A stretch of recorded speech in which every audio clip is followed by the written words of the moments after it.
one of the lessons of where he has gone and where some of the right has gone is that people like you on the right were a little insensitive to when something wasn't just a breaking of a liberal taboo. Insensitive? He's your mind, Ezra. And you're like asking him to do it gentler. Like, it's so crazy. You can always tell by the demeanor, like these little fuck quips that this fucking loser is inserting here. I don't even know if Ezra can pick up on it. Maybe it also might be that people in live left media have autism and they can't pick up on like subtext or human communication. It's like, there's been no hard evidence of that. There's no soft evidence of that. Of Haitians eating cats and dogs on the street, Ezra. What are you talking? There's no hard evidence of that. What the fuck are you saying, bro? You're crazy. And as the SPLC. Which we were talking about David Duke? Not David Duke in particular, who knows? But I'm saying You're saying David Duke is maybe a left-wing plant? Yes. I think that's Why are you laughing? You fucking He's so fucking stupid. That's the entire point of the SPLC indictments, you fucking moron. Ezra should not be having these conversations. He doesn't understand the political climate. He doesn't understand the environment. He doesn't know how to do propaganda. He doesn't know how to recognize propaganda. He doesn't seem to have a strong command of historical fact when it means standing up to the person he's talking to ever. I don't know what this is except for like for basically laundering every single conservative that comes through his program. Theory. Critical race theory has become, in essence, the default ideology of the federal bureaucracy and is now being weaponized against the American people. He claims CRT is actually a revolutionary program that would overturn the principles of the Declaration and destroy the remaining structure of the Constitution. And he built that into a series of campaigns. Have actually changed policy. It's very influential in Ron DeSantis' governorship and kind of running Claudine Gay out of Harvard. Pushing out Claudine Gay, toppling the president of Harvard, for a journalist like me is a big win. Then in Donald Trump's second term, quite a lot has come out of Rufo's work, for better and from my perspective, for worse, from a lot of Trump's early executive orders. We've ended the tyranny of so-called diversity, equity, and inclusion policies all across the entire federal government and indeed the private sector and our military. To some of the work that led to the ICE and CBP deployments to Minnesota. This week I published an exclusive story exposing the Somali fraud rings in Minneapolis, Minnesota, which are stealing billions of dollars from American taxpayers. Whatever you want to say about him, Rufo has quite significantly affected the world we live in. Why have I never heard of this guy before? Or I feel like I don't watch or see much of his media. Is he more like a behind-the-scenes person? I mean, he was on a show right there, I guess, so. I mean, he's a very, very smart and often quite honest analyst on his own side. Smart and honest. Is he always says what he is doing clearly and in public. Okay. He seems uneasy. Gone are the days when Tucker Carlson's nightly monologue set the agenda for the entire right. You can feel a sort of disquiet, a sense that maybe this right is not becoming what he hoped it would be. Now we find ourselves in an escalating war of influencers trading conspiracies and counter-conspiracies. That its attentional and informational sphere is polluted. Driving the right into all different kinds of rabbit holes and dead ends. That the administration is not getting as much done as he had hoped, intended, tried to help it do. And so I wanted to have Rufo on. Not because we agree on things, we obviously don't, you'll hear that. Not because I'm trying to talk him into my way of seeing things. I'm not going to do that. Of course not. Both to understand how he understands what he is doing, and also to interrogate it, to ask if the tactics he is using are actually working, or if he's scoring short-term victories at the cost of helping to seed profound long-term problems. Rufo is a senior fellow and director of the Initiative on Critical Race Theory at the Manhattan Institute. He's a contributing editor of City Journal. He's the co-host of the podcast Rufo and Lomez, and he's the author of America's Cultural Revolution, How the Radical Left Conquered Everything. As always, my email, EzraKlein@nytimes.com. She's dead. And Platt's dead. Oh, nice. Chris Rufo, welcome to the show. Good to be with you. So I want to begin with a piece you wrote in early 2024 titled The New Right Activism, a manifesto for the counter-revolution. And there are a lot of interesting things in there, but the one I wanted to begin with is you write, no institution. Can we please get another? I hate that we only have Ezra Klein, who's one of the kind of like largest voices in lib-left media, and then Gavin Newsom, who's probably like the most popular lib-left politician. Can we get another like lib-left person to do more podcasts, to bring on like these insane fucking right-wingers to talk about like how cool and based all their political strategy is, and to never critically interrogate their ideas and let them just say the most retarded fucking shit in the world and pretend they have have real grievances with American society, please? We need a third person. More, please. Neutral. So tell me why. Yeah, I mean, that's an obvious reality if you think about it for longer than a minute. And I think it's important to say because there's this mythology that we have in the United States. And it's a small L liberal mythology that institutions can be kind of neutral arbiters, that they could be valueless vessels that achieve some kind of pragmatic or instrumental ends. And my point is that no, in practice, institutions always have values, whether they're implicit or explicit. And for those of us who are on the outside of many powerful institutions, there's a lot of value in simply revealing the underlying reality.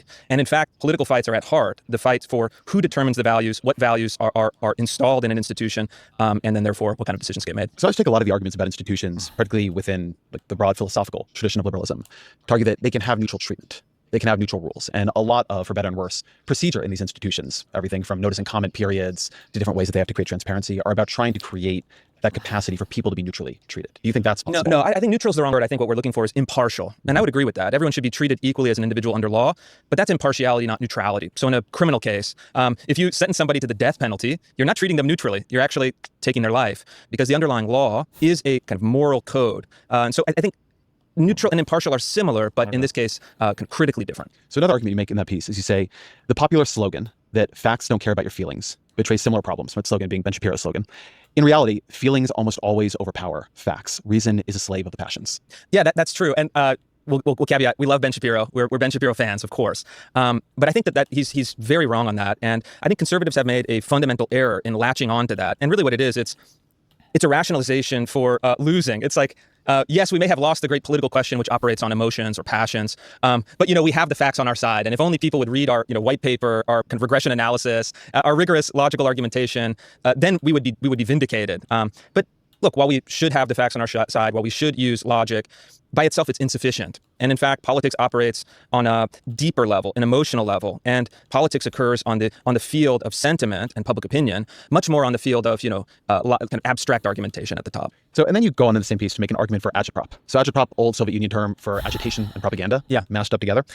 And it doesn't have a great reputation. Agitprop is usually not a term of endearment, but you say agitprop doesn't mean sacrificing the truth, but rather channeling the truth toward victory. So how do you define what agitprop is? And what are you trying to explain to your fellow conservatives about how to use it? So, right. I mean, if you're conducting, say, propaganda on behalf of a falsehood or evil or an unjust cause, it's bad. My point is that that's not always necessarily true if you are pursuing a cause that is good and true and beautiful. If you look at the word propaganda, the original meaning, it comes from the Catholic Church. I don't believe in this. I think that there are some strategies that carry within them an essential or like an intrinsic moral weight such that you can't engage in those strategies if you're really trying to effect some certain types of ends. Like, I don't think you can, how would we think of this? I like the most obvious one that I fight on all the time is like telling lies, right? Like, let's say that you genuinely really want to build a better world and you think that we should be more honest about about everything so that we can have a better conversation about policy or whatever else.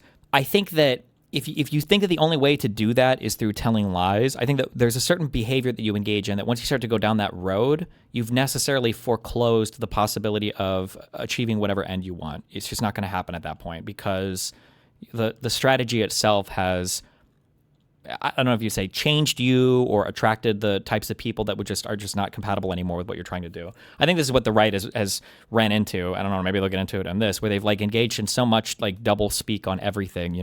Universities suck, but all of our people are college educated. The government sucks, but we all obviously want to use the government to achieve our political ends. When they've engaged in this kind of double speak for so long, it's come back to bite them horrendously now with Trump. How is this related to what the guy's saying though? Well, this guy's talking about like agitprop, and he's like, well, propaganda done for bad purposes is bad, but done for good purposes is good. It depends on what you're saying propaganda means. I think that propaganda is heavily associated with falsehoods. It's not necessarily false. It doesn't have to be, but like propaganda has a heavy connotation with like telling lies or exaggerating the truth. But maybe they'll get into what that means exactly, I guess. And it was the propagation of the Gospels, the propagation of the truth.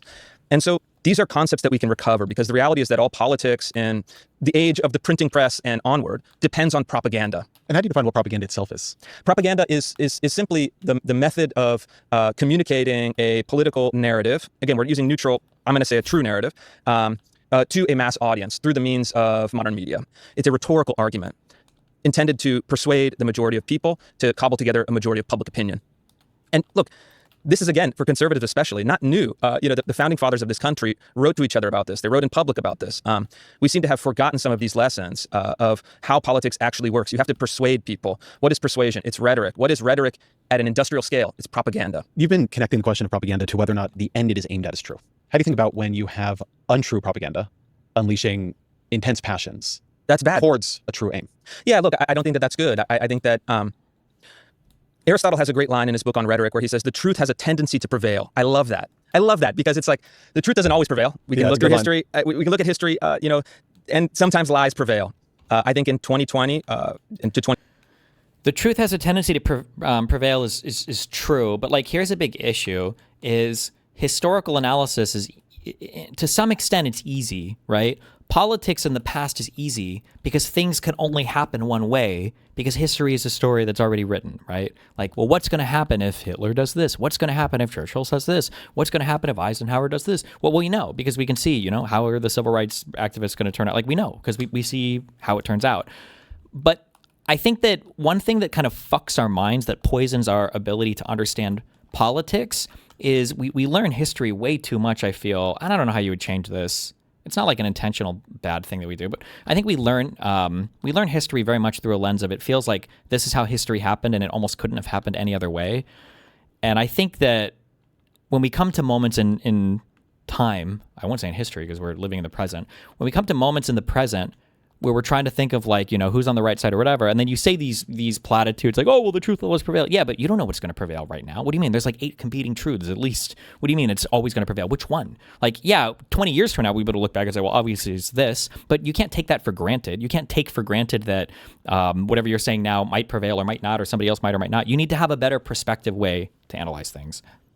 2024, during the woke era, many lies prevailed. But what is so interesting about that line is the truth has a tendency to prevail. What I take from it is that, therefore, you always want to be on the side of the truth, even for your own pragmatic political ends. You always want to be on the side of the truth.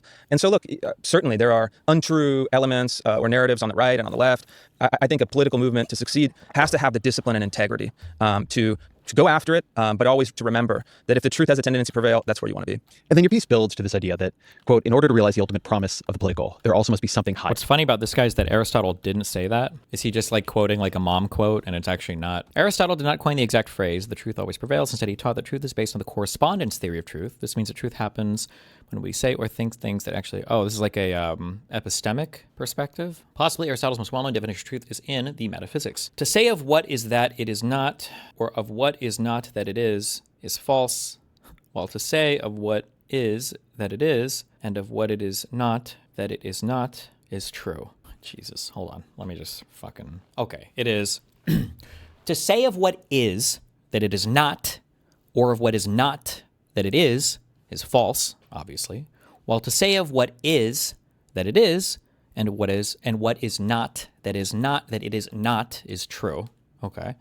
For example, assuming that it is the case that snow is white and that it is not the case that snow is blue, that when we speak falsely, if we say that snow is not white, or if we say that it is blue, and if we speak truly, if we say that it is white, or if we say it is not blue, it's not clear whether he has a so-called correspondence theory of truth in mind, or something more like a deflationary theory, since he's not clear. He's also metaphysical. This is very philosophical, though, obviously. It's a book called Metaphysics.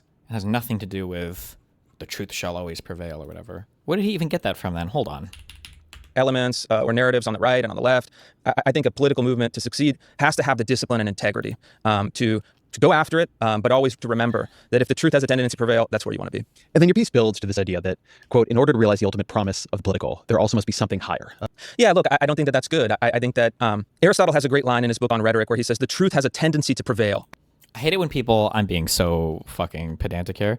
I hate it when people say things like, oh, this guy has this great quote from this book, because you're trying to sell the idea that you read the book rather than just you like ripped the quote out from someplace on the internet. Aristotle, book. How long even is this book? Oh, it's 30 pages. We could read this right now. Book 1. Is that it? Are there multiple books or? It is clear then that rhetorical study in its strict sense is concerned with the modes of persuasion. Persuasion is clearly a sort of demonstration, since we are most fully persuaded when we consider a thing to have been demonstrated. The orator's demonstration is an enthymeme, an informal argument where one or more premises, or sometimes the conclusion, are left unstated because they are assumed to be obvious to the audience. Okay. The orator's demonstration is an enthymeme. The orator's demonstration is an enthymeme, and this is, in general, the most effective of the modes of persuasion. The enthymeme is a sort of syllogism, and the consideration of syllogisms of all kinds without distinction is the business of dialectic, either of dialectic as a whole or of one of its branches. It follows plainly, therefore, obviously, that he who is best able to see how and from what elements a syllogism is produced will also be best skilled in the enthymeme, when he has further learnt what its subject matter is, and in what respects it differs from the syllogism of strict logic. The true and the approximately true are apprehended by the same faculty. It may also be noted that men have a sufficient natural instinct for what is true, and usually do arrive at the truth. Hence, the man who makes a good guess at truth is likely to make a good guess at probabilities. Subject shall be treated in detail when we come to speak of the emotions. Thirdly, persuasion is effected through the speech itself when we have proved a truth or an apparent truth by means of the persuasive arguments suitable to the case in question.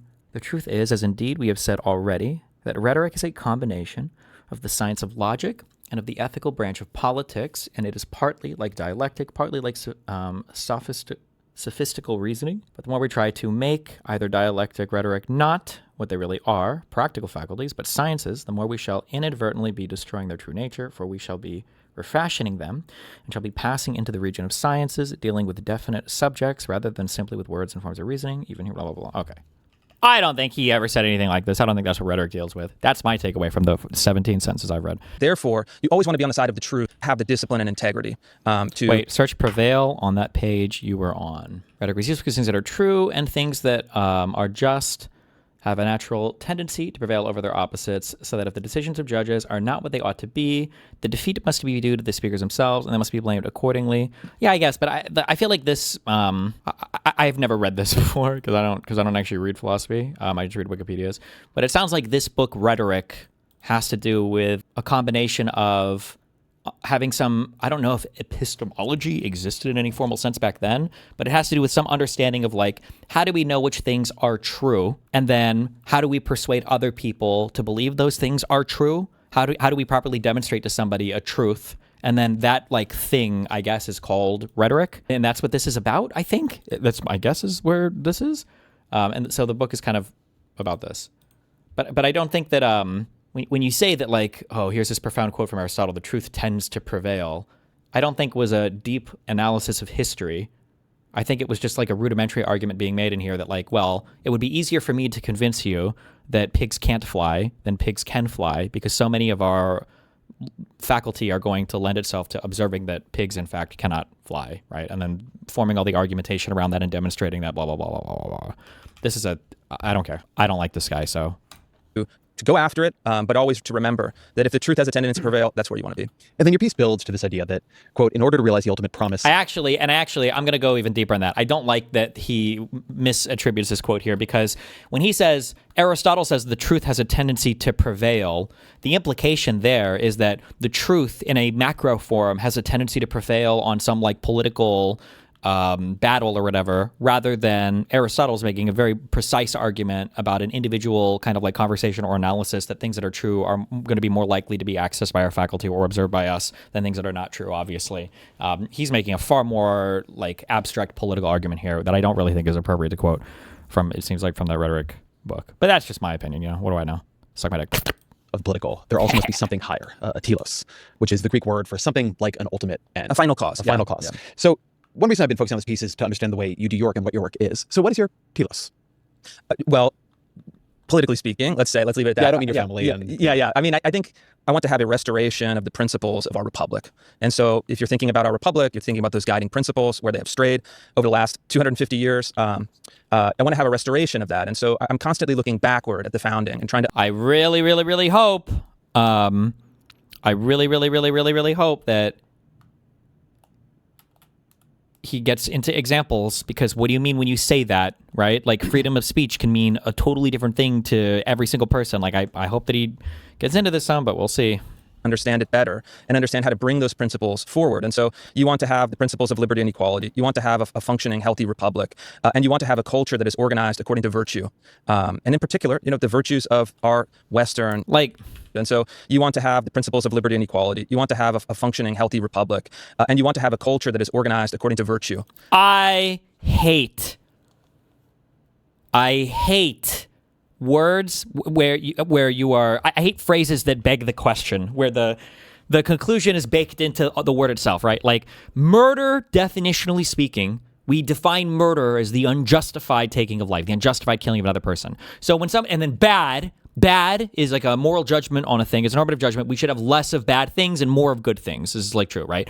Murder is bad. You're not saying anything there. Bad is baked into the word murder, and murder is necessarily something that is bad. Unjustified, an unjustified thing is bad. We view this as a bad thing. So when somebody says things like, "I want a society that has more virtues, that brings us in line with good things," like, yes, everybody does. That's all of society. The question is, what do you define as good or virtuous?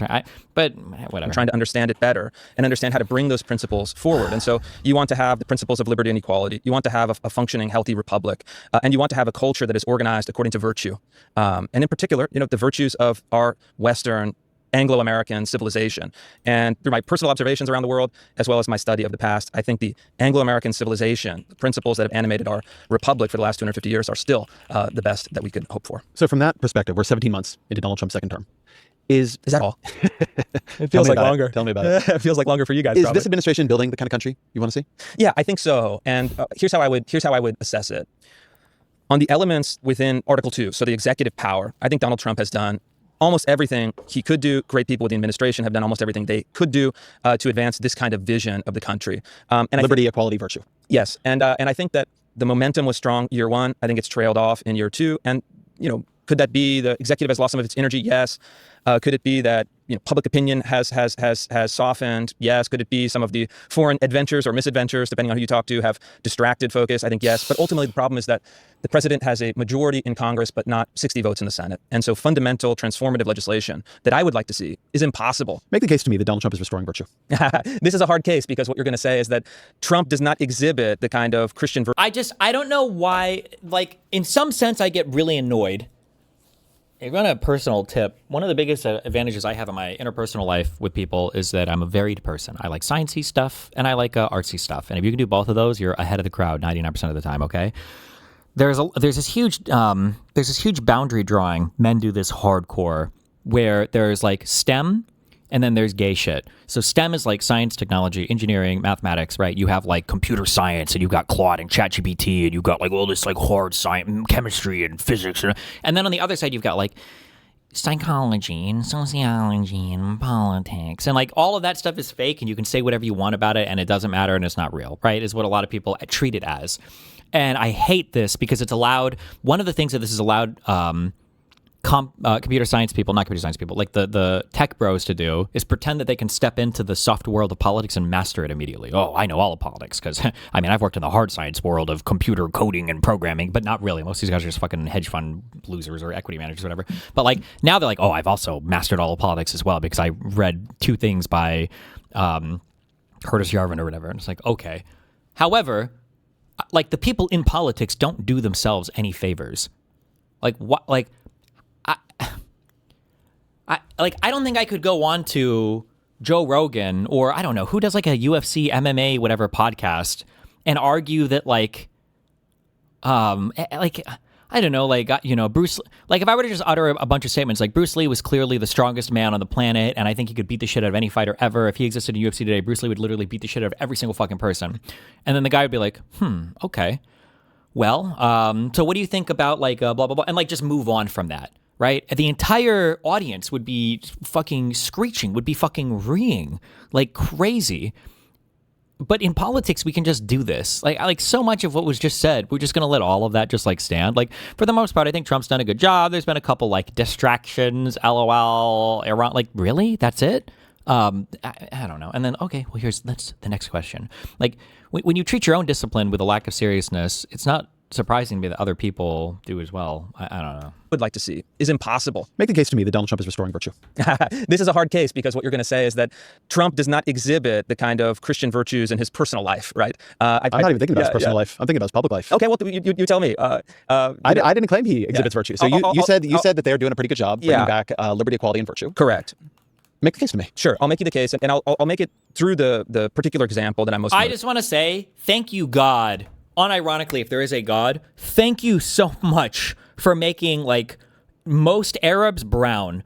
So that when Islam started taking over and all the caliphates and everything existed, thank God that in the American mind, most Muslims are coded as brown people, and the people that are Christian and conservative are too fucking racist to even for a microsecond consider their religion. Because if most Arabs were white, every Christian in this country would immediately convert to Islam. It would give them so much more power to enact all the shit that they want. For Islam, you've got the government that's literally baked right into the fucking religious text. You've got your terms, what is it, Ummah versus whatever the fuck else. You have your terms for your people and the outsiders. You've got guidelines for how to conduct war against like people that aren't part of your religious beliefs. You've got like different like institutionalized things in your text for how to treat people of different religious denominations. You don't have like Christians have to lie to themselves so fucking much to bend and rip and tear even though they tried, whoever the fuck the people were writing about, even though they tried, render unto Caesar, Jesus says, when the at one point the Pharisees show up and they're like, Jesus, don't you think that you should give all your money to God? Like, what about paying your fucking taxes? And the Pharisees are like having a cum bath and they're like, he's going to tell people not to pay their taxes and then we're going to fucking crucify this dude.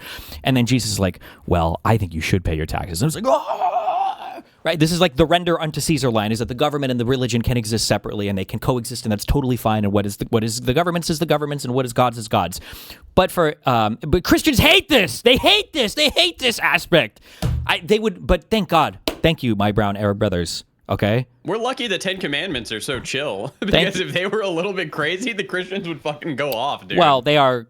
Some of them are kind of crazy. Like, I think, I don't know if all of them are. Well, I mean, like, keep holy the Sabbath is one. Yeah. How many people? Everybody. They don't give a fuck about that. Everybody works on that. Yeah, that's true. Don't be jealous of anybody, and don't be jealous of cover your neighbor's house. Yeah, or their wife. I mean, Trump that. is fucking all these bitches or whatever, right? There's the no other God. You can't take the Lord's name in vain. No other gods before him. Besides those, like 3 or 4, I don't think there's any crazy bad ones. Most of it's like don't steal, don't murder, don't come too much. Not cover your neighbor's wife, his servant, his daughter, his donkey, or whatever. Remember the Sabbath and observe the Sabbath. Are those really 2 separate commandments?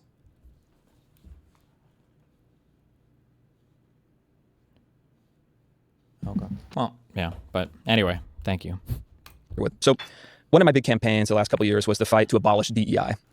And so DEI was this idea that had been kind of germinating in the 90s and the 2000s, but really exploded into public life with universal adoption by most large institutions after 2020. And it was this idea that's very... God is more important than your family. I don't know if it's a commandment, though. I mean, like, kind of, but I don't think that God is generally going to be okay with you prioritizing your family because that's what God wants you to do. This is why, also keep in mind, when I give you a religious perspective, I'm giving you the Catholic perspective because this is true Christianity. I can't speak for all the fucking poser religions that broke off and formed their own cringe, whatever loser shit. So like there's a reason why in Catholicism, there are 7 sacraments, okay, that a human can receive. One of them is holy orders, and that's the one that you take if you want to become a priest. You cannot be married at the same time that you take your holy orders to become a priest, because if you're going to give your life to God and dedicate yourself to the service, you can't give your life to, your family. But God doesn't consider you less of a person because you are married instead of a priest. So I know that the one dude asked him to kill his kid, but he didn't actually kill his kid, right? So simple.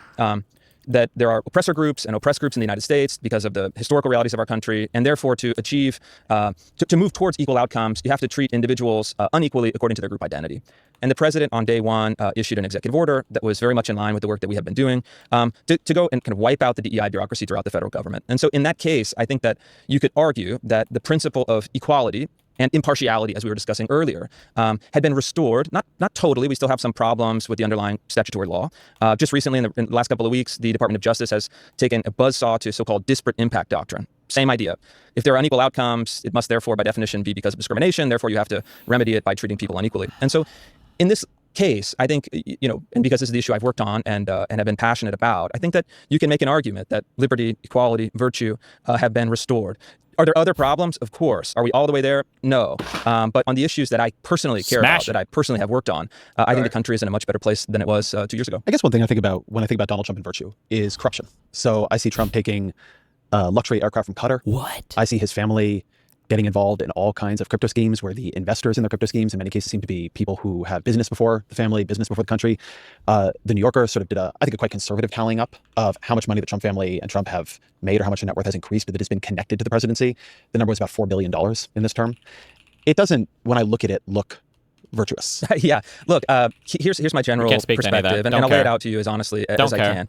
He's imperfect, but he does what There I are the want him issues to that I do. work on, that I'm passionate about, that I feel like I have some control over or influence over, and there are the issues that I don't. And I think I've been very straightforward in the areas where I think the administration has fallen short.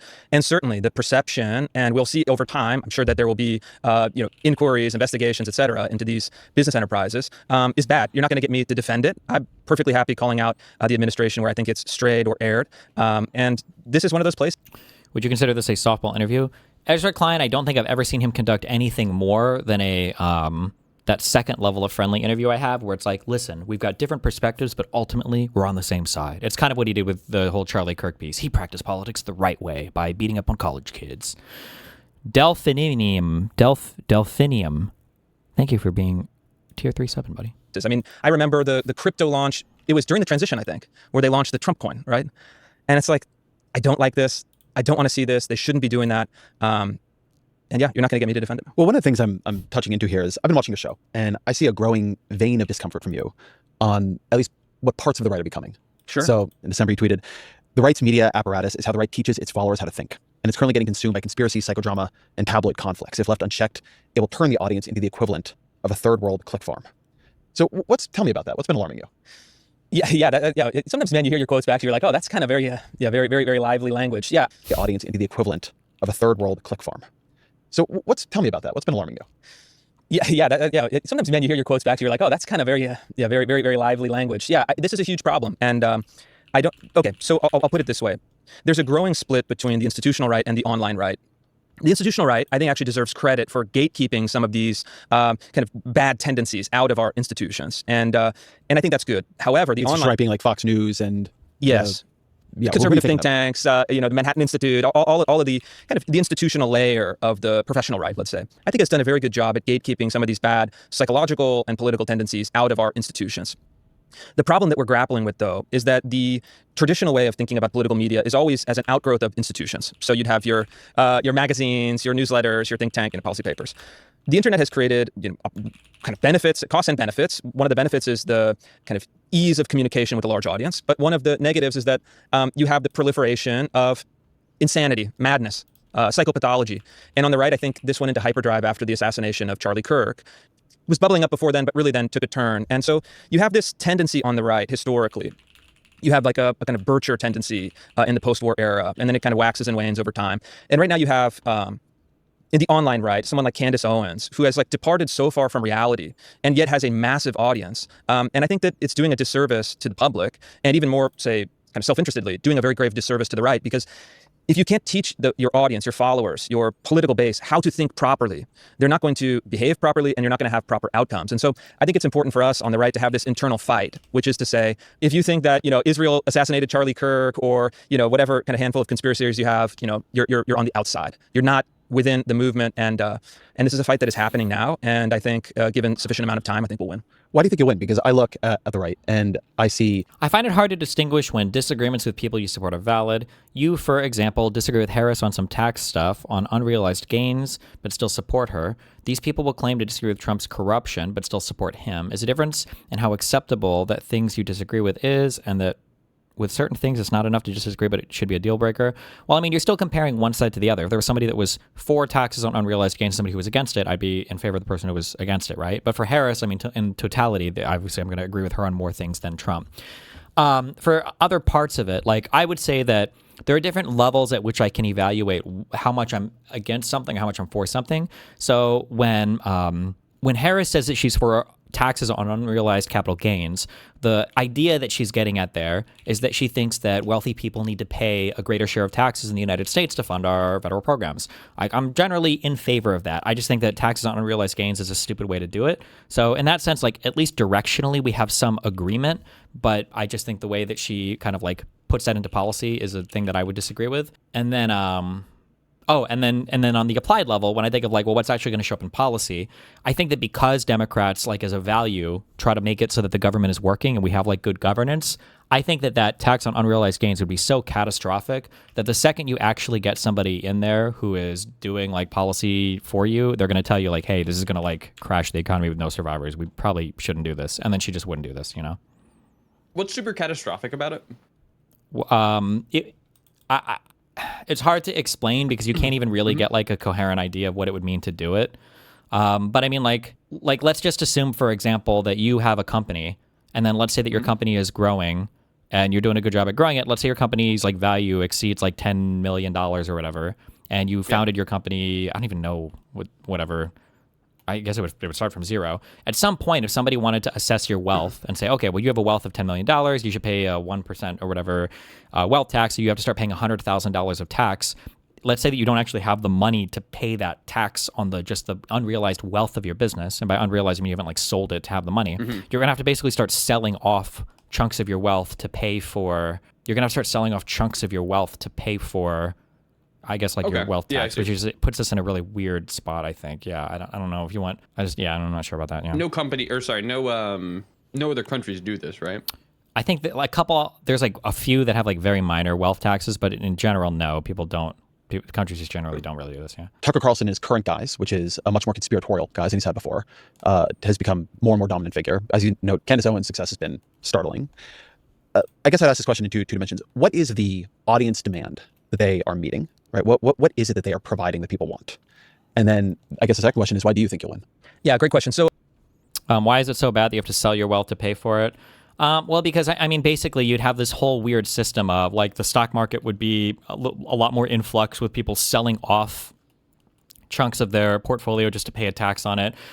There are some positive arguments to that too. Maybe having more volume flowing or like unlocking people's older funds up for investment, maybe. But I think the big things would be like, imagine people eyeing like Amazon or eyeing Tesla or whatever, and you think there's going to be some huge ownership changes coming because you know that the owners have to start selling off like big chunks of their ownership to pay a wealth tax. And then imagine also like you have to sell off chunks of your business to pay a wealth tax, and then imagine the value of your business like decreases over time, and then you never actually get to even sell your business and realize like the whole gain itself. So you were just like paying taxes on a thing you never even really got to enjoy the income from. And it's just, I don't know, it's just like, blah, it's messy. And then that doesn't even get into the whole, like, how do you value any of these things also to assess taxes towards them, which is a whole fucking thing.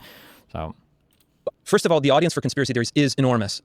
Before his kind of legal trouble, someone like Alex Jones was making apparently millions of dollars selling vitamins and survival supplies. And if you think about it, to generate that kind of revenue requires a massive, if kind of quiet, under the surface audience. And so I think they're really tapping into that side of the audience. It's right-wing, but not exclusively right-wing. And in fact, a lot of the people who have come over to these conspiracy theories are in that part of the horseshoe where their politics are, let's say, sub-ideological. They're more of a feeling, a perception, a set of resentments. Second, how do conspiracy theories work? Would you agree then that for unrealized gains, you can't use them for collateral like Elon Musk does? Like if you really want, I think you can make it so that you can only take out a loan against like realized appreciated assets, I guess, if you want. But this is like such a minor problem. People think that this is like a huge problem in the economy. We're not really losing much tax revenue. Like Dan said this almost never happens. Yeah, it's not really a huge thing. People act like every fucking billionaire is doing these huge tax loophole dodges on this shit, but it's not. It's pretty insignificant. Conspiracy theories work for people who want to forfeit agency, for people who do not see the possibility of constructive action in their personal lives or in public life. And therefore, the conspiracy theory gives them the rationalization and justification for their nihilism. It's, insert here, right? It's this group, it's that group, it's this other group that is controlling the world, making everything impossible, assassinating our heroes. And this gives them a psychological key, right? That is self-reinforcing, because a conspiracy theory for conspiracy theorists can never be debunked, right? It's just one layer of the onion that gets peeled. And I'll tell you why I think we're going to win. Because I've noticed this, even for people, let's say, in my kind of one degree of separation, conspiracy theories, and I think in particular anti-Semitic conspiracy theories, eventually fry your brain. And so I think that we'll see a lot of these personalities, a lot of these psychological tendencies kind of burn out on their own. And on top of that, as a kind of extra layer of That is an optimistic view on the history of anti-Semitism right there. Yeah, well, okay, I'm saying in the near term, these things kind of wax and wane, but I think what I've seen in the United States is a greater set of antibodies than you might find elsewhere. And then institutionally for our side on the right, I think that, look, the people who run institutions are aware of the problem, they're confronting the problem, we're dealing with it. And to me, this is inevitable. Political coalitions are going to have some kind of mixture of the good and the bad. And the question is, who's in a position of leadership? What kind of courage and... Where does the majority of tax income come from, though? My guess is probably from income tax for the U.S. government. That'd be it must be, right? Because it's not like we don't have there's no federal sales tax, so it must be. Integrity they have, and can they succeed? And so I think that when I look at the field as it is, I think this, say, faction. How do we get to a point to where the likes of Bezos are paying more than 1% of their wealth growth? I don't think we should worry about taxing wealth growth that much. It's not a very rich avenue for tax income. You're just not going to make much money doing it. The problem with tax policy is a lot of people just don't seem to care much about like raising money for the government. They're just like looking at it as like a retribution for people that they think are too wealthy. Can you cite anything that billionaires get normal loans like us peons? It seems from the data they don't, because they just keep getting richer in this K economy. Every wealthy person will simply get wealthier. Every single person will just get, every wealthy person, it doesn't matter if you ban this type of loan or not, just once you have wealth and access, you're always going to have more wealth and access. You're not going to be able to tax your way around that. But why not is the question. If people are rich and we can get that money, what's the downside? Well, the downside is that it would be costly to implement a wealth tax. It would probably affect a lot of people that you wouldn't want affected by it. So business owners that don't have like massive net worths, you could like cap this, or I'm sorry, you could make it so that it only starts until you have like a certain wealth level. I think Bernie Sanders and I think Elizabeth Warren especially were like over $100 million or $1 billion in wealth, you get taxed more or something. But it's like, now you're talking about affecting such a small part of society. You're just not raising much money. And trying to do this, it's just so much political capital at nothing. You're not like, why waste all of this time on such an ineffective tax when what we could just do is like get rid of the Trump Tax Cuts and Jobs Act? That would give us so much more revenue for the government. So much more money. Would it really? Like, were we like near like 500 billion a year or something? Like, that's a lot of money. Yes. And when we're talking about like the most aggressive types of wealth taxes you can think of, I think we're on the scale of raising maybe like 10 to 30 billion a year. Maybe these would be, you would have to finagle them. They would be very complicated. They would be difficult to implement. They'd be difficult to collect on. It would just be a fucking nightmare to do this shit. Whereas like just bumping all of your rates a few points is netting you like 600 billion extra in tax revenue. It's insane how much more money. It's insane how much more money you would make for the government. Yeah, it's like a scale of economy or whatever. Is less powerful than it was 6 months ago, a year ago, and I hope that trend continues. I think there's an interesting question on institutions in the right here. I forget if it's a Chesterton quote or a C.S. Lewis quote, but he says, one of them says that when men stop believing in God, they don't believe in nothing. When men stop believing in God, they believe in everything. And I do think there's a dimension of that around institutions where the right has become much more anti-institutional. I think the view that Ezra made it sound like billionaires taking low-interest loans out on unrealized assets is the primary reason they're able to compound their wealth. What? That's definitely not true. So I don't know when he said that or whatever, but institutions cannot be neutral and largely cannot even be impartial is much more widely held, and there's been a sort of coordinated attack on Destiny. You're undervaluing propaganda when it's hugely. Doing that would absolutely be a massive win in perception. Yeah, I mean, I guess, but like I'm kind of like, I like effective policy for if you're just looking for like things that look good, I guess people like punishing billionaires or whatever. But in terms of, I guess, like delivering on material conditions and all that, I feel like it would be better to do. But you know, Dave Ramsey says Congress has a spending problem. Do you agree, Destiny? I mean, I don't know. It depends on how you view it, right? Like I DoorDash everything every single fucking day, but like you could argue I have a spending problem, but I have the money to pay for it, right? If you have enough money that you're getting from your tax receipts, from your revenue, then you can spend whatever you want. If you don't have enough money, then the argument would be like if the budget isn't balanced, then they don't have the money. Yeah, I mean, I think Congress spends more than it should, probably more than it should, based on the amount of money that it makes. But then the question is do you cut spending, so like austerity measures? What are you going to cut? Or do you raise revenue, like increasing taxes? And bumping up the tax brackets a few points, I don't think would significantly impact anybody that negatively. But like all these weird esoteric taxes would be so much fighting politically, and it'd be so much conversation, and it would do so little to actually help us at the end of the day for anything. It's just such a fucking waste of time. Not a troll question, but do you think that what? Do you think that labor should pay a higher tax rate? Why do you say not a troll question? Some of you guys trigger the fuck out of me. God. Do you think that labor should pay a higher tax rate than long-term capital gains?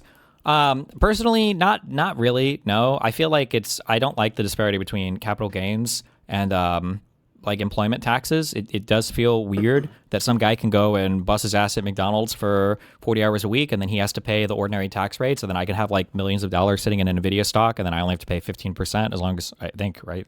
There might be a second bracket, but I don't think I'm in that one yet. The fact that the capital gains rates are so much lower, I think it's I don't know. You could probably make more money there too. But what were you saying? I was going to ask, do you think that we should have more, like another tax bracket? Because right now it goes up to 625K. How many people earn over 625K a year though? How many people? Probably not that many would be my guess. Very few. Most of that is probably going to start being like stock compensation or just appreciation and other things. Yeah. What should the Dems messaging look like if it were to increase the income tax rate? I don't know, just argue the numbers. I don't know. That's a political strategy question. It's a different thing. many of the institutions in American life, but sort of new ones haven't emerged, right? You could imagine the right and the left having parallel institutions that have different... Hold on, this is retarded. Everybody says this. You tax things you want less of. So taxing labor is the easiest, but the thing you actually want to tax the least. That's not necessarily true. You can sometimes you tax things that you absolutely need so that you know that you'll always have the taxes there, right? So like one of the reasons why taxing income is nice is because people always want to make more money, so they'll always do things to make more money, regardless of if you tax it. So you can tax it because people will keep doing it. Now, if you really want less of a thing, you can have things like, like your sin taxes, where it's like, okay, we really want less of this, so we're going to start putting a hefty tax on that. But like, you don't necessarily just tax things because you just want to get rid of it out of society. You want less of it. That's just generally when you tax a thing, you get less of it. When you subsidize a thing, you get more of it. These are just general rules of them. Because I do agree with you, actually, that institutions they do always have values at their heart. And when you don't think they do, it just means you don't know what they are. Correct. But I think they're being deliberately obscured, right? Or they're being obscured. Tactic, But I think sometimes I think Tucker I had a Carlson is an thought. interesting figure here. Somebody who came... I remember my thought. What? You tried to fool me. Someone linked me an article earlier that 2 egg companies were found like colluding during the egg fucking crisis to like keep prices up or whatever. I think fines aren't enough. And if you're found to be doing this by the United States government, I think your assets get seized and then sold. Damn.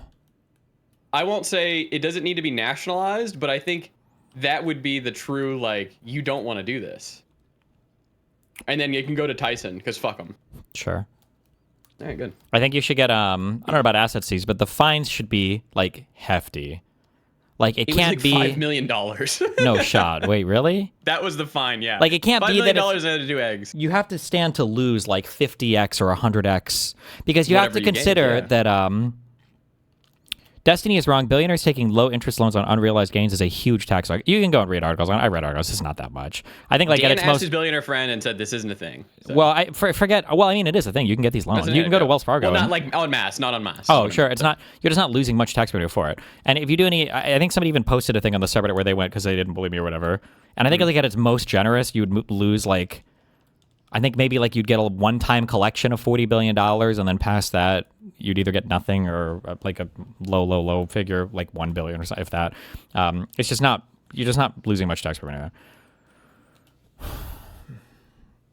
Wait, what did you just say before that? You were about to say that it needs to be 50 times whatever they gained, or you it's have just to keep in mind that yeah. whatever you're doing. For crime, there's going to be some percentage of crime, maybe most crime goes uncaught.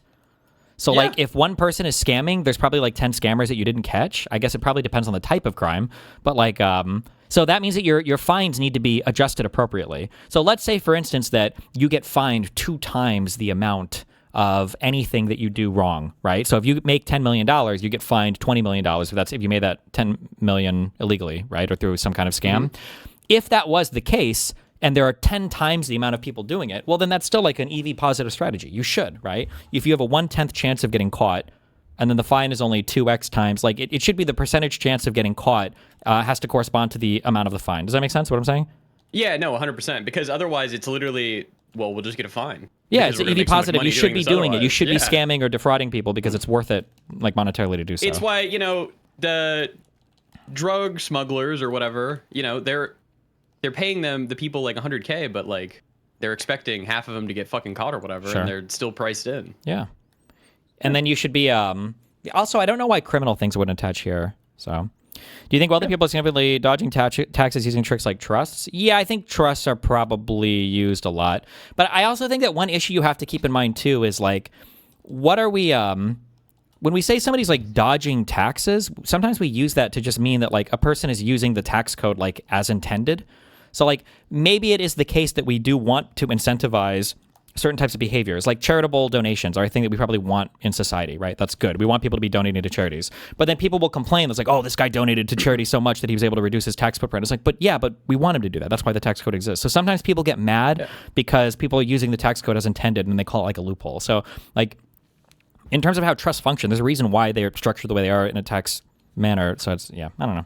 What are you going to do? Destiny, they waited like a day before responding. Up institutionally.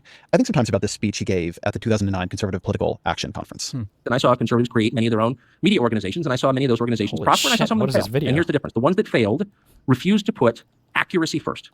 This is the hard truth, and conservatives need to deal with this. I believe this. I'm as conservative as any person in this room. I'm literally in the process of stockpiling weapons and food and moving to Idaho. So I'm not in any way going to take a second seat to anybody in this room ideologically. But I will say, honestly, if you create a news organization whose primary objective is not to deliver accurate news, you will fail. You will fail.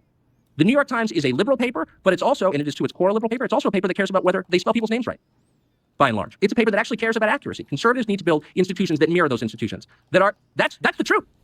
You don't believe me? So put aside the special pleading for the New York Times here. Carlson tried to build his own media institution, the Daily Caller. Sure. I would say it did not. My impression of it is that it did not become a place to put accuracy first and became a kind of conservative New York Times. And it did not become a conservative New York Times.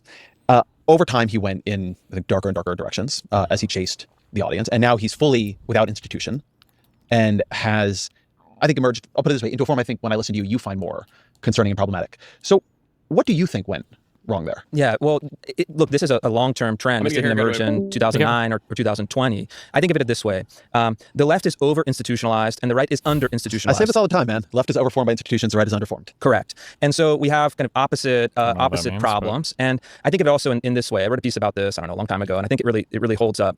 The left is organized as a capital P party, and the right is organized under a capital P prince. So you have Donald Trump essentially sets the direction of the right, for better or for worse, through personal charismatic power and his relationship with the conservative base. There's really no mediating institutions in the kind of way that you would see elsewhere. That's where conservatives have figured out this formula, for at least the time being, to achieve political victory. It has benefits, it has problems. The left has the opposite problem. The reason why I think you get like presidential candidates on the left that seem to be like devoid of traditional charisma is because it's organized as an institutional apparatus or a capital P party. And so conservatives have a problem with institutions. Conservatives have a problem building institutions. And this is the deepest irony, right? Is that conservatives in a healthy republic would be the ones that are preserving the institutions, restoring the institutions, maintaining the institutions. But conservatives have found themselves on the outside of institutions. And so when we're talking about this concept of counter-revolution, it's a paradox, right? Because a counter-revolution is not necessarily a conservative impulse on the top. You can have a conservative mission or goal that drives it. That's why it's a counter-revolution rather than a revolution. But conservatives are in this really interesting position where you have a lot of people on the intellectual right.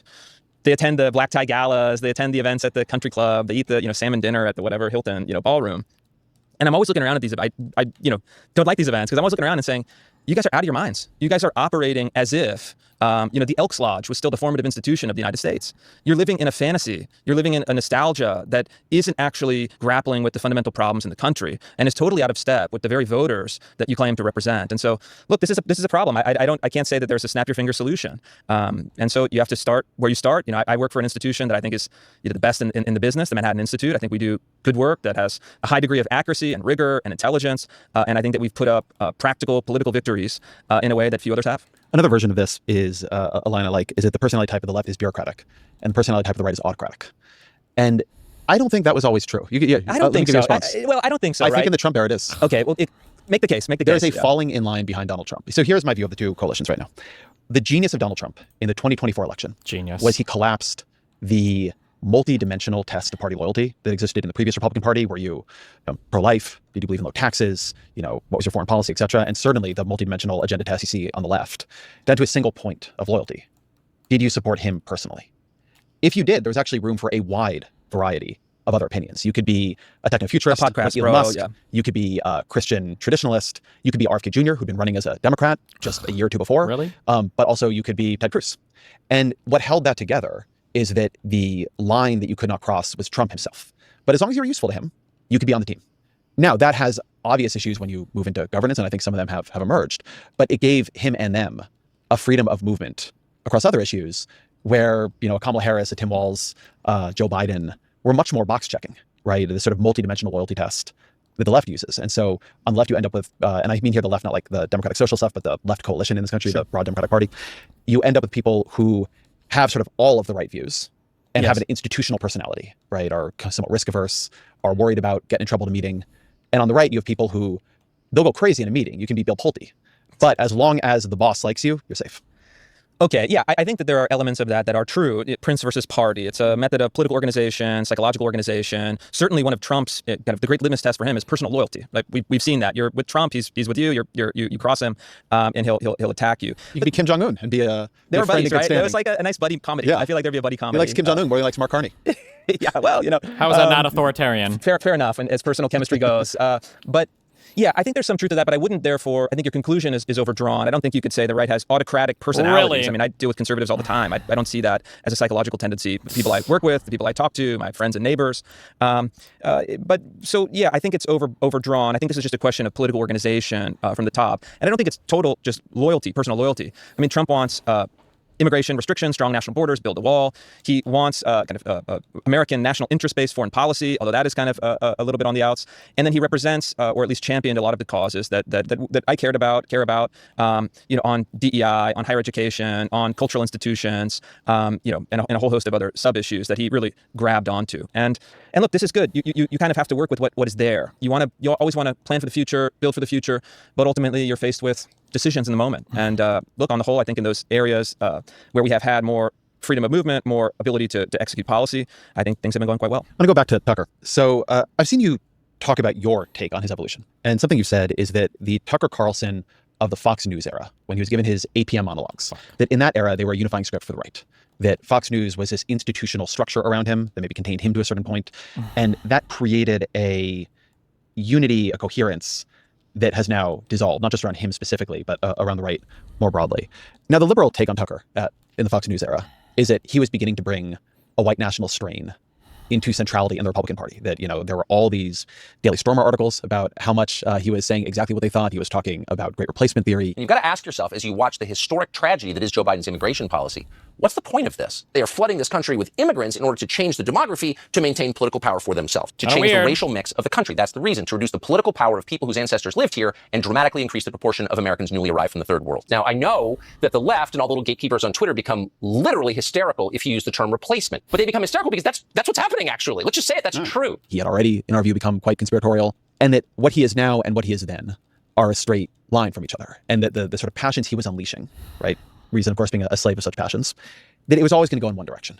And that celebrating what he was at that moment and then being confused by what he is at this moment is a kind of like a strange unwillingness to either grapple with one or the other.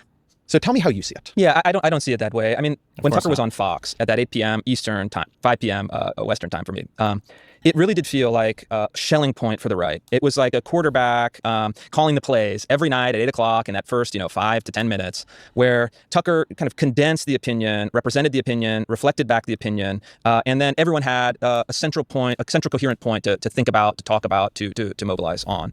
And it was very effective. Hey, what does that sound like? So even in my own experience, when I first started reporting on critical race theory in the institutions, went on Tucker, gave a kind of opening monologue with Tucker. President Trump was watching it, got a call from the White House the next morning. Hey, the president saw you on TV. He wants to take action on critical race theory. Come to the White House. Let's get this thing done. And so that mechanism, that even in my personal experience, the loop on that was like less than 12 hours. Very tight loop. Very tight loop. And I think also what I've learned about Fox News is that Fox News has, and this is to its great credit, Fox News has a kind of disciplinary function. And I think especially after 2020 has become even more cognizant of, okay, message discipline is important, moving the message forward is important, here's the kind of guardrails for the narrative. And this is a function of institutions, a function of technology. Yes, but what I'm talking about is what the narrative itself is. I agree with you that Tucker played this role when he was on Fox News. But the thing that many of us who, I knew Tucker before, many of us who had watched him for a long time from a good time libertarian. But what specific, you're invoking like the Daily, it's like, I don't know anything about the Daily Stormer beyond he talked a bunch about great replacement theory. I mean, this has been, this has been exhaustively documented. I mean, there are biographies of the guy. The Times did a bunch of work on this. The bringing in of a macro narrative that there was a function I would call it a cabal of elites importing brown voters to replace you, that you were being betrayed by elites representing foreign interests and foreign people to sort of alter the culture of this country to their benefit, was something he hammered all the time. Fox News is reporting tonight that the administration awarded a $172 million grant to a George Soros-linked organization which exists to, quote, help young border crossers avoid deportation. Now, why is some foreign-born billionaire allowed to change our country fundamentally? That's the big question. Right, a relentless focus on crime from immigrants, a relentless focus on George Soros. And so to me, I see Tucker now and I see What did he say? Foreign-born billionaire? Who's that? Now, why is some foreign-born billionaire allowed to change our country fundamentally? That's the big question. Right, a relentless focus on crime from immigrants, a relentless focus on George Soros. And so to me, I see Tucker now and I see Tucker then And I agree, the shackles are off a little bit, but I see him calling the same play. He's just had to turn up the dial a little bit because he doesn't have Fox News. I don't think that's right. And I think you're presenting it in a way that is very charged. I don't think quite fair. But let's take the Tucker's a charged figure. But let's take the narrative that you're portraying. I don't think that's exactly how I would put it, certainly. But the underlying facts are either true or not true. And in this case, mass demographic change has been and is a reality in the United States. And I think it's fair to talk about that politically. We've been talking about it politically for 10 years. And you could do it in a way that exemplifies bigotry or discrimination, of course, but you can also do it in a way that isn't an expression of bigotry or discrimination, but in fact is just a basic question, a question that the people in the United States have been asking since the 1770s. Who are we? What is an American? And if we are a sovereign nation, we have not just the right, but really the obligation to determine these great questions of who comes in, who doesn't come in. And so I don't think that it is right to say that someone who is concerned about rapid and large-scale demographic change is kind of a white nationalist. That seems like the kind of I'm smear. saying that the reason I think Tucker is a white nationalist is due to all the white nationalists. Like that. I'm sorry.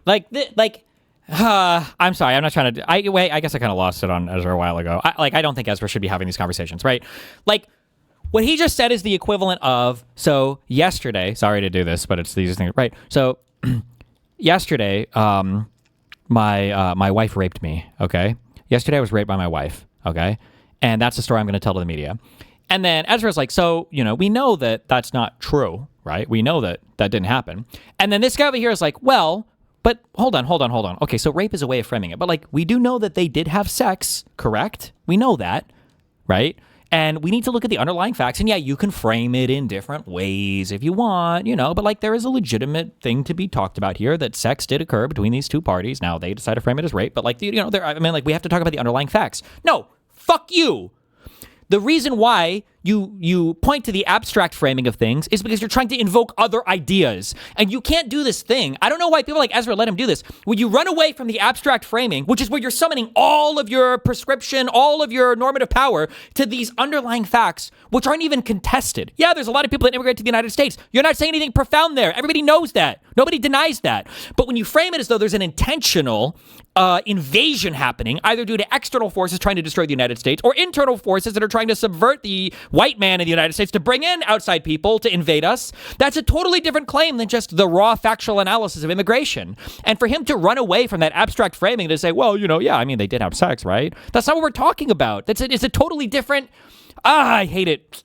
That seems like a kind of a large-scale demographic change is kind of a white nationalist. That seemes like a kind of the kind No, of I'm smear. saying that the reason I think Tucker is a white nationalist is due to all the white nationalism. Well, let me ask a question. Let me ask a question fairly quickly. Okay. No, because that is a huge charge. And I just again, what is the evidence of that? You could be concerned. Can you be concerned about mass demographic change without being racist? I think the answer is yes. How do you define white? Can you be concerned about the unequal treatment of certain races in this country over time, and you want to solve those inequities using government policy? No!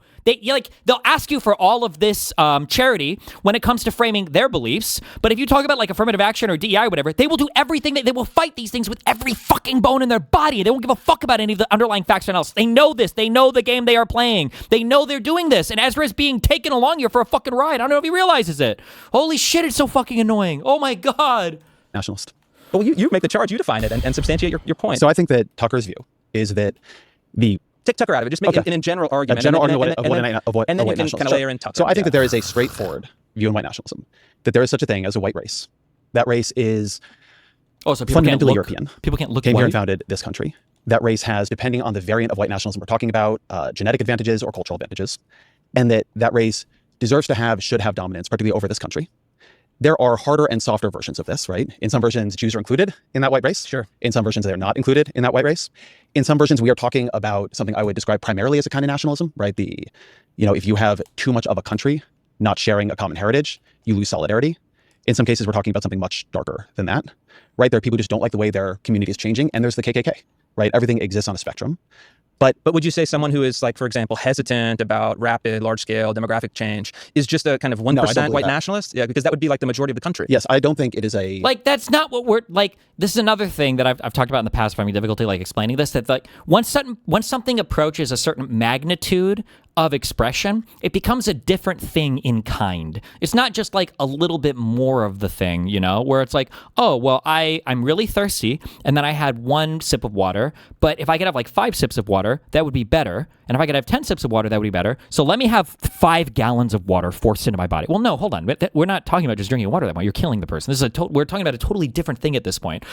To be concerned about, and actually, I'm sorry, you don't even have to do a magnitude argument. There's a difference between being concerned about immigration changing the way that this country functions or having too much of it for economic or cultural reasons or whatever else.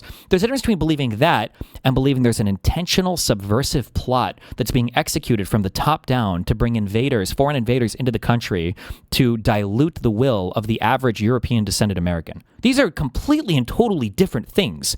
And to sit here and like even play the game of like, well, you know, isn't it, you know, everybody's kind of concerned about this a little bit. I mean, really think about it. It's like, no, not really. No, actually, no. No, actually, no, that's not true. No. Problem or unfair or even wrong to worry about large-scale rapid demographic change.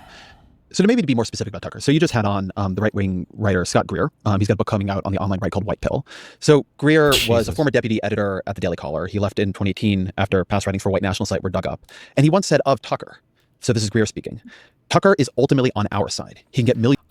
Dude, are we going to get a real conversation? If he retreats to the answer of like, well, listen, you know, that's just one person's interpretation. And is Tucker responsible for every single person? This is like YouTuber arguments from 10 years ago when you'd harass women online and then pretend like you didn't know why your fan base was doing the same. Like, it's like millions and millions of boomers to nod along with talking points that would have only been seen on VDare or American Renaissance a few years ago. These are both white national sites. So I guess what do you make of that?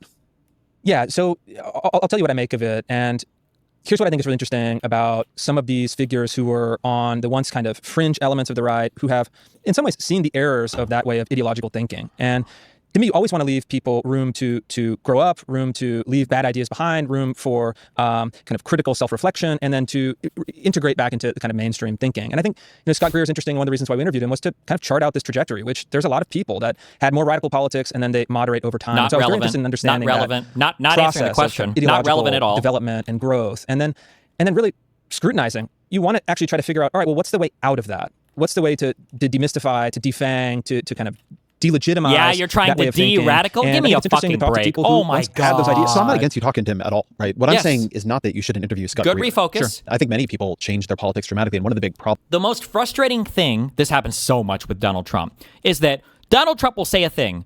Hey, Proud Boys, stand back and stand by, okay? He'll say that thing. Liberals will accuse him of signaling to the Proud Boys. The Proud Boys will respond to him in the affirmative on Gab back then. Both Enrique Tarrio and I believe the other guy. Fuck, I forget his other name. Oates? The Oathkeeper guy. Fuck, what was his name? I think I debated him. Both of them respond in the affirmative. Understood loud and clear, sir. No, not Gab. It was Parler. And then on January 6th, they all show up ready with plots to help coup the government, right? So you have the original message. You've got liberals saying, I think he's saying this thing. You've got the people that the liberals are saying he's messaging to, acknowledging the message, and then you have them following through on a plot to coup the government. And conservatives will still say to this day, well, that's just one interpretation. Like, was he really communicating? Like, do we really think that? Was he really championing the Nazis? Did he really say both people are good on both sides? Like, bro, what more do you need? Like, what more do you need to establish the causal link between these things? Problems that the left actually has is not giving people space to change. Sure. And putting people into a don't go. Oh my God. Who they were as opposed to who they don't become. Go. Don't. The Scott Greer guy said that Tucker Carlson is spouting white nationalist rhetoric that would have only been seen on actual like Daily Stormer tier publications a few years earlier. That's what he said. He didn't say I've changed and I'm no longer racist and blah blah blah blah blah. Somebody said this is a Scott Greer tweet from 51 minutes ago. I wonder what culture encourages people to murder over being told to move to a different seat. Okay. He puts his IQ in his fucking Twitter thing. Oh my God. Highly respected writer and podcaster, author of No Campus for White Men. It's just he's just literally it's just all like culture slop. Black nationalism isn't based. The end result of it, demanding more free stuff from whites while rewarding the worst pathologies of the black community. Thomas realized he was too smart for that nonsense. It's weird for a Canadian to call him an Uncle Tom for that. I wonder what his highly respected American history book list is. Oh boy. Never would I pay for this shit. Sorry. Okay. So this is the guy he's defending as a reform, whatever. Not with you and Greer. I'm saying that I looked at Tucker in that period and thought, he's going in this direction that I understand this to be. The argument of, a Vidaire, and they all celebrated him. But I guess the question is whether, to phrase the question precisely, which maybe I haven't yet, whether one of the lessons of where he has gone and where some of the right has gone. Did he get to run away from that question? People like you on the right were a little insensitive to when something wasn't just a breaking of a liberal taboo. Insensitive? Like, he's raping your mind, Ezra, and you're like asking him to do it gently. Like, it's so crazy. Does Ezra realize how much is being taken for a ride on this? Like, we're just asking you guys to acknowledge that maybe you were insensitive to some of the more... Also, because when you say insensitive, the implication there is that there were just kind of like pussy loser liberals that just had like a white nationalist feeling. But like, obviously that's not true. But like, maybe they should have just been a little bit more sensitive to the lib cucks that were crying about it. Meanwhile, the actual right nationalists, the white nationalist people are like, fucking Tucker Carlson? When did he become based? Oh my God, bro. Boo. But was a movement towards a politics that was much more, let's call it white identity focused. Oh my God. Okay. Huge point. I would break it down in a couple ways. One, I don't think that's quite accurate. I actually think that the statement you're reading, and you could probably read it from a number of other people, right? If you remember in 2016, Richard Spencer famously held like some sort of conference or group, and he said, "Oh yes, Trump has adopted. Trump is a creation of the alt-right." We willed Donald Trump into office. We made this dream our reality. And if we will it, it is no dream. A quote I'm sure our friends at the Anti-Defamation League know very well. It was completely delusional, totally self-serving, and a product of narcissism that I wouldn't take at face value. And so I think a lot of the radical elements you're talking about overstate this relationship because they desperately want it to believe it. And I think that, someone like Tucker, I don't think it's accurate to say that Tucker on Fox in 2021 was laundering in talking points from American Renaissance. I don't think that's true. I think it's conflating. But he was superficial opposition to immigration, and the conflation game is really. Let's go. Can we find what's an old dude? Tucker started to get crazy. There were terms for this. It wasn't just mass migration. It was the Great Replacement. This was a year ago. I think he said this, didn't he say this on Fox News? I hate how fucking dog shit YouTube has become. I don't need this person's response to it. Okay, whatever. Anton recently coined a term called the celebration parallax.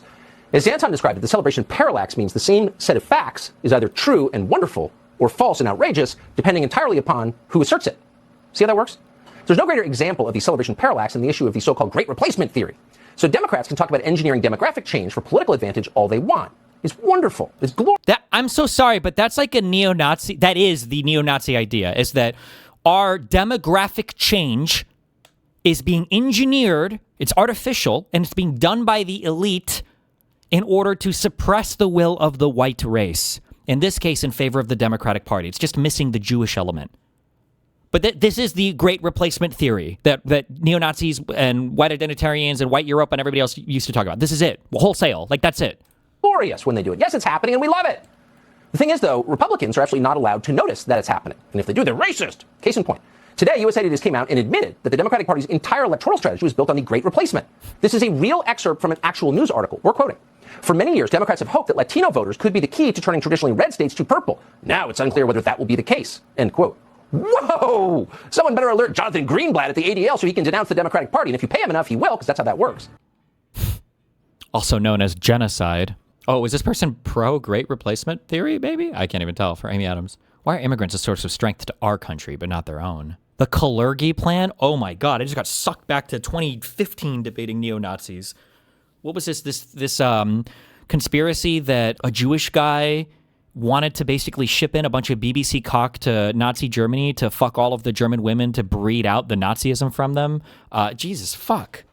Unironically, that was the idea. And that was like the blueprint for the Great Replacement that we see the Jews doing here today. But this is the replacement. That was like 3 years ago. And I don't even know when that was on Fox News. I might have been even older on Fox News. Theory, but it was not a theory, it's a reality. The Canadian population, like the American population, the European population, replaced. American and European, that concept of like the American white is a European white. And when I'm speaking about mass immigration, people don't understand that last year in Canada, we had 1.3 million foreigners coming to our country, for a country of 40 million people. That is mass immigration. That's an invasion. Yeah, 97% of the growth of our population last year was coming from mass immigration. The immigrants that are coming here, the foreigners that are coming to Canada, coming from countries that doesn't share our Western civilization values. This is Western. So it's like every single, like they hit them, bing, bing, bing, bing, bing, bing, bing. Really, I think, dishonest. And unfortunately, for a lot of time, it worked. And so I think that, in fact, we're in a much better place than in the past. And I remember some of these groups like ADL, SPLC, Media Matters, they came after me with many, many smears, trying to destroy my reputation, trying to get me deplatformed from social media, trying to kind of eliminate me from the public sphere. None of it worked, thankfully. The ACLU, I would also add. And in fact, as I look back, the arguments that they were making were preposterous, and they only succeeded because people felt fear. And so I'm glad that we don't live in that condition of fear anymore. And today we can talk very reasonably across a table, which I think is good. But I'm certainly not going to forget the emotional tone and the political vulnerabilities of that era. And again, the SPLC that was coming after me because of God knows what was at the same time giving money to neo-Nazis and white nationalists. And then we've got the Trump indictment talking point. We got the Trump, that none of these organizations would have existed, by the way. That Charlottesville March and everything that they said wasn't a real thing. They always live in both worlds on this. January 6th, that was literally just a peaceful protest. Wait a second, it wasn't a peaceful protest? Well, of course it wasn't. It's because Antifa was there. Oh, you're saying that there was a riot at the Capitol? Well, no, I don't think there was a riot. It was just like a bunch of peaceful people walking around. Oh, wait, actually, it caused over $1 billion in damages that we had to pay for related to the cops' deployment and everything else. Well, obviously that happened because the FBI was there fomenting the entire thing. It's like they live in both worlds all the time, right? Oh, Charlottesville and all these neo-Nazi organizations, well, they weren't even really neo-Nazi. Oh, okay, sure, they were, but that's just because they were propped up by the SPLC. We know that because of the Trump indictments. Bruh. That the supply of racism in the United States, comes from the left, including racism on the right in the United States, has dwindled to such a small degree in real life that the left has to fund it. That it took the SPLC to actually inject cash into that ecosystem merely to keep it alive. And so I just don't. Yeah, you ever think about persuasive. One way of thinking about that period that I think is and then that's all just like stated as fact. True. Actually, that's a really good point. There wouldn't even be racism on the right if it wasn't for the left funding all of it. That's so true. Think about it. Is that two things were sort of true at the same time. So one, there was way too much. This is a friendlier interview that I've ever given to fucking Fuentes or Lauren or anybody ever that I've ever talked to in my entire life, by the way, but okay. Speech racing. There was too much cancellation. There was too much that instead of being willing to have arguments, people just tried to make the arguments unhavable. True. That all happened. True. I don't deny anything. Yeah, true. And on the other hand, a lot of what and now we do the thing like the good libcuck where we sit here and we talk about like all the things that we're going to give in the argument, but you're not going to get anything back from him. He's going to nod and he's going to agree 1,000,000,000%. And then you guys are going to 100% like have a camaraderie moment. Yeah, true. But then as soon as you ask for anything from his side, he's going to deny all of it every single time. In that moment, we're afraid of, or what they predicted, also happened. The alt-right moved much more from the fringe to the center. I always think about... the alt-right was totally destroyed after Charlottesville. There it is. What? Yep. No. He's not going to give you a single fucking thing on any of this, buddy. Not a single fucking thing on any of this. Yeah. I think maybe we have a different view of what the alt-right represented, which is fair enough. But I think a lot of ideas that were very, very, very far from the center. I think about Elon Musk and him writing. And I mean, later he had to like try to figure out how to apologize for this. But when somebody basically said like the Jews have been funding the Great Replacement. Did Elon say that? Yeah. No, Elon didn't say that. What he said was underneath that. He said to whoever had tweeted that, "You have spoken the truth." And then he had to go pour Auschwitz and things like that. Okay. The Auschwitz, the Auschwitz apology tour. So he was kind of trolling. Like you are getting gaslit. Actually, you know what? New meme. I think that the next big industry in the United States, and I would support this, is I think that you should start an industry where you scam people, figure out a way to tap into whatever part of the brain shuts off when they talk to conservatives, and go scam the fuck out of liberals until they're broke and destitute and don't have the money to work jobs in media anymore and have to go get other jobs. If you're going to be this gullible, like, an easy question is like, do you think that Elon Musk is just like a fucking openly avowed white nationalist? It is the most, bro, go look at this guy's Twitter account ever. And he's tweeted like 50 million different white nationalist things a day. When he's not tweeting about his businesses, he's constantly tweeting and fomenting and retweeting like white nationalist rhetoric constantly. When it's either his businesses or Starlink. In 1825, a rich Welsh industrialist bought an entire American town to prove that socialism could work. He had the money, the buildings, the theory, and the hundreds of eager followers waiting to move in. 2 years later, it was over. I don't know anything about this. I guess anti-socialist stuff too. Warren identified the deeper This is true. I hate all the one-word fucking tweets that he does as well. Good analysis of rent control. Hold on. Don't worry. We're only 7 hours in. We'll find some white identitarian talking point today. I know we can do it. Free money, housing, etc. acts as a massive financial forcing function to draw illegals to America and Europe. Quote tweeting a guy that says, I think ending welfare for immigrants would solve most of our immigrant problem. Imagine believing the United States of America has a generous welfare state. That's why people come here? It's not to work? Let's see. What are the replies?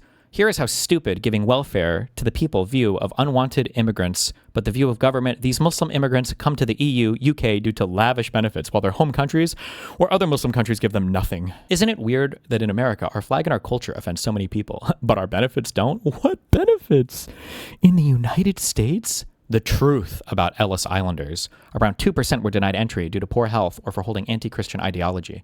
33% voluntarily returned home because there wasn't welfare in the United States back then. Returning home during the age of mass migration. Orwell was a genius. Orwell was talking about the other guys, by the way. Orwell is always talking about the other guys. Never your guys, always the other guys. Oh my God, Ayn Rand solved all of politics with 2 books. Grok, grok, grok. True. USAID funds Islamic extremists abroad. Did you know that? This is how USAID spent your tax dollars. 4-story elevator. Wow, real man of the people he is. Damn, 4-story elevator? Loser? Treasury ditched numeracy test to increase diversity hires. Yeah. You know, even now, Musk is very conspiratorial, and where he is in 2026, now the world's first trillionaire owning, you know, what used to be Twitter. And the things he like kind of pumps He's laughing because it's epic, and he thinks it's base, by the way. Considered incredibly marginal, even in Trump's first term. So 2 things I think were true, right? I think there are many ways in which the left went too far. And the forces the left was worried were there are much closer to the center. Yes, there are parts of the alt-right that are not significant today. Richard Spencer is not a significant figure.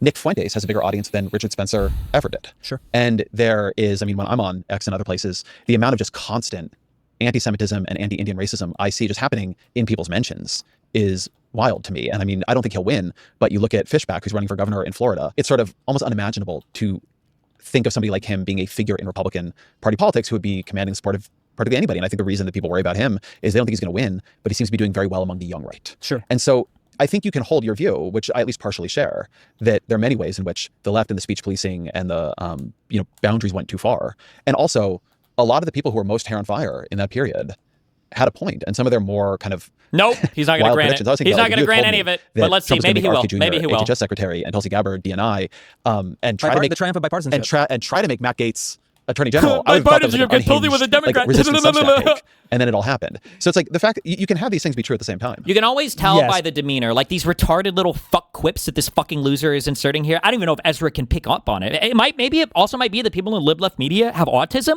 and they can't pick up on like subtext or human communication. Maybe they should only talk to each other on Discord. Maybe if he did Discord interviews, that would be better, since he can't pick up on like human body language or anything. Like he's literally giggling and chuckling along at all of this. And so I think you're kind of understating the dynamic on one side. I mean, it wasn't just about speech policing.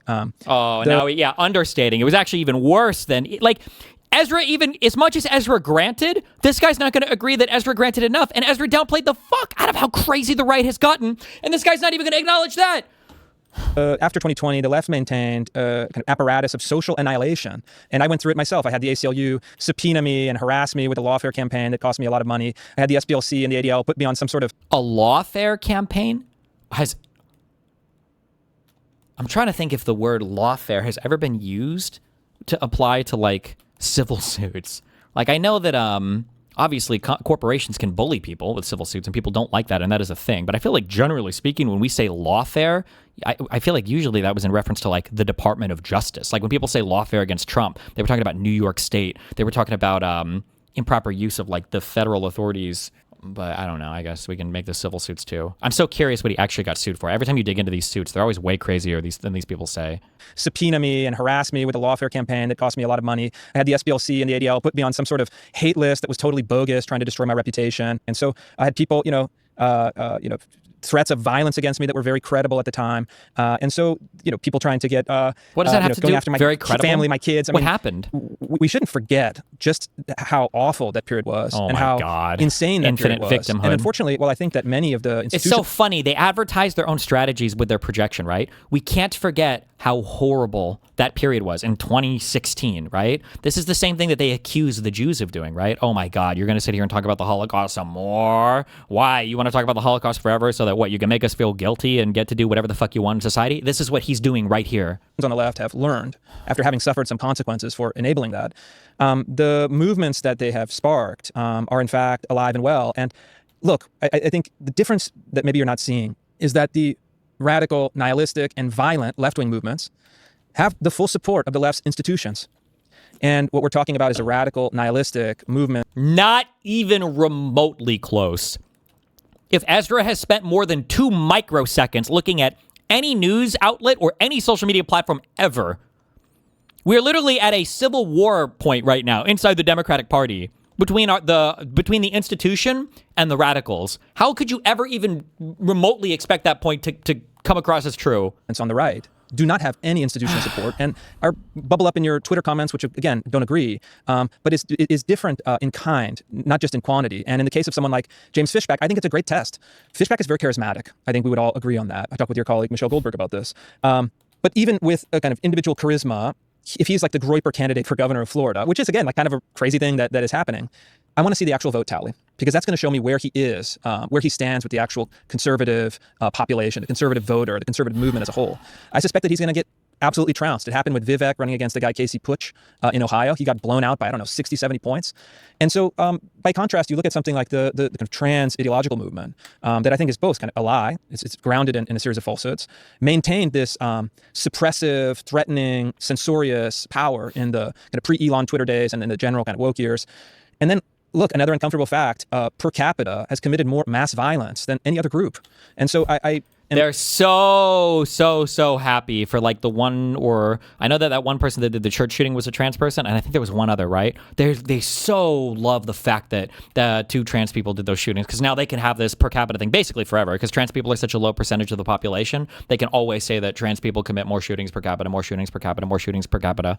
Willing to indulge in, and I think it's important to have a kind of criticism of, let's say, wait, there's like 14 trans shooters?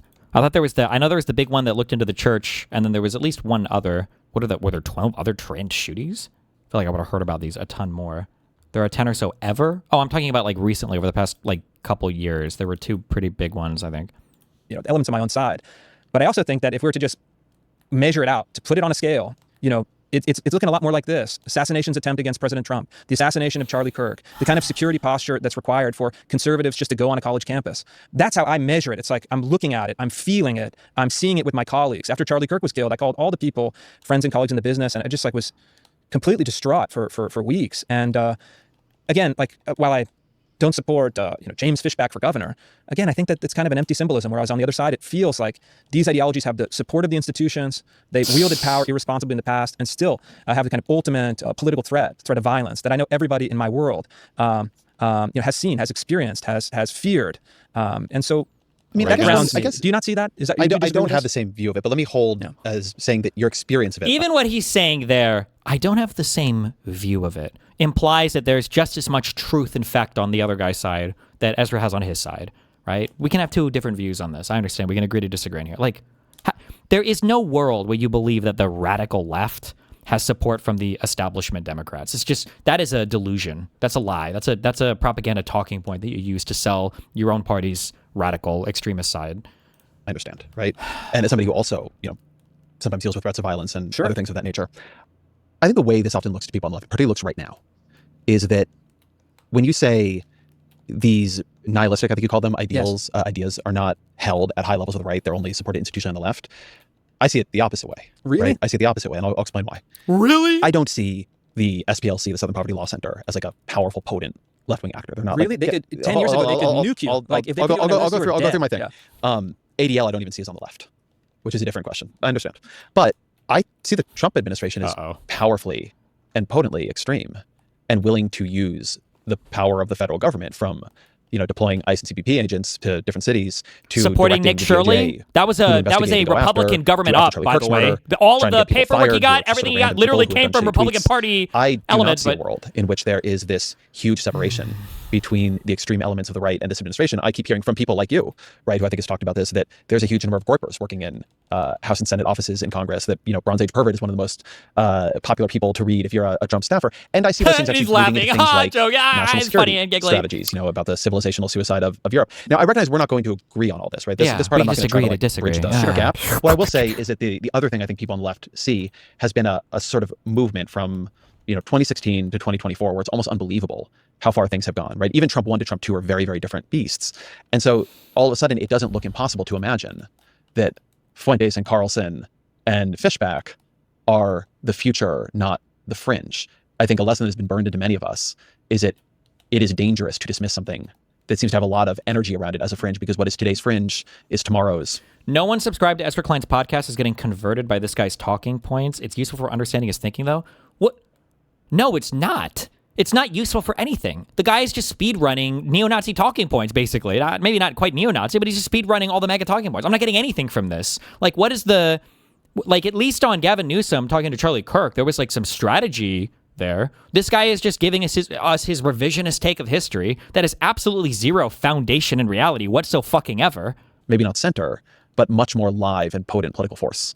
And would you say that you saw that happen on the left between 2014 and 2024? Absolutely. Yeah. In part, I think you guys are about to learn some lessons we learned. Yeah.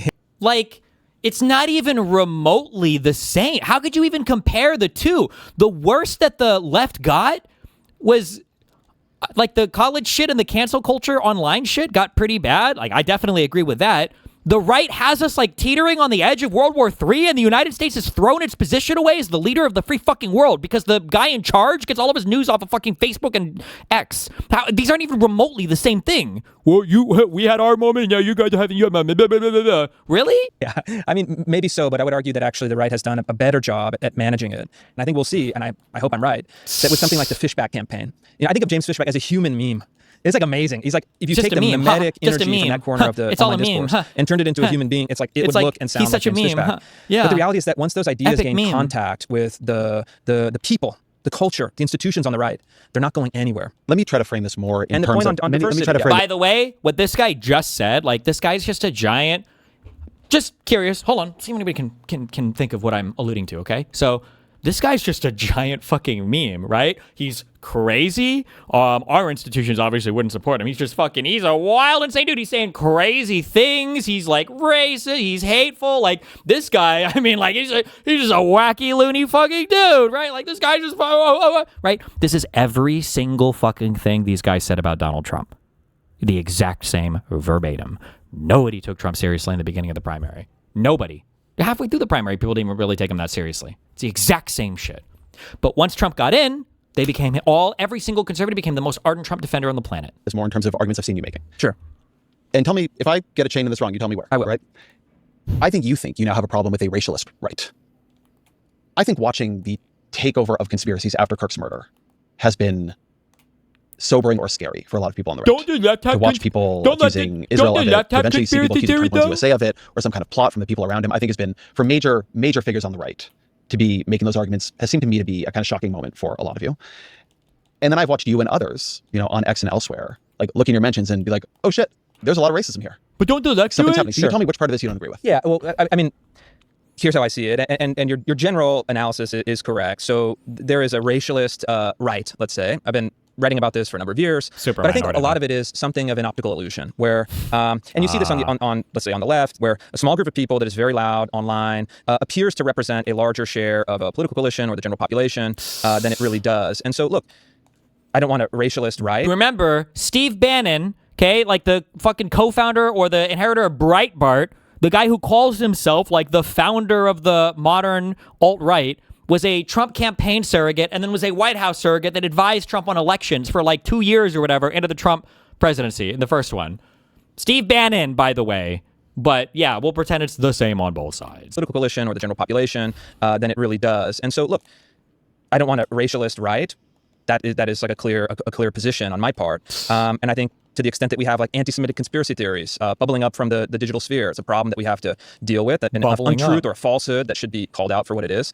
And what I think it is at heart is that And I've talked to a lot of young right-wing guys. So sometimes I'll have lunch or dinner when I'm in DC or elsewhere with younger guys and just say, hey, kind of walk me through like what's happening for people. Like we're older now. You and I are middle-aged now. So say, hey, walk me through this thinking. And in kind of non-judgmental, just kind of help me understand what's happening with some of the more kind of radical or racialist young men. And this is the description that they give. It's because they say, culture and society has left us so out in the cold. Now he's about to justify why everybody is getting that way after saying that people really aren't getting that way, but somehow it's going to be all the left's fault. Okay. God, I'm so ready for this. These are guys who hit high school during COVID. They kind of COVID transitioned lockdowns. into an almost a purely digital life. Yeah, because with all the left. various rabbit holes you could get into. They came of age as a function of your kind of entering adulthood during the kind of George Floyd hysteria, where their teachers at school, left. their media, institutions, hated government, everyone people. was saying, you're a young white man, you're the problem, you're the oppressor, you're evil, you should be denied opportunities because of your biology, because of your ancestry. And essentially that they were programmed by the kind of George Floyd hysteria into thinking racially. And instead of what I think is the proper and the correct response, which is to say, we've got to move beyond this. We're going to fight this racialist thinking on the left, on the right, wherever it comes from. Yeah. They essentially psychologically submitted to it, but then reversed the polarity. I don't think that's a good way to pursue it. I don't think on the kind of philosophical question it's right. I don't think that from the practical political conception it's fruitful.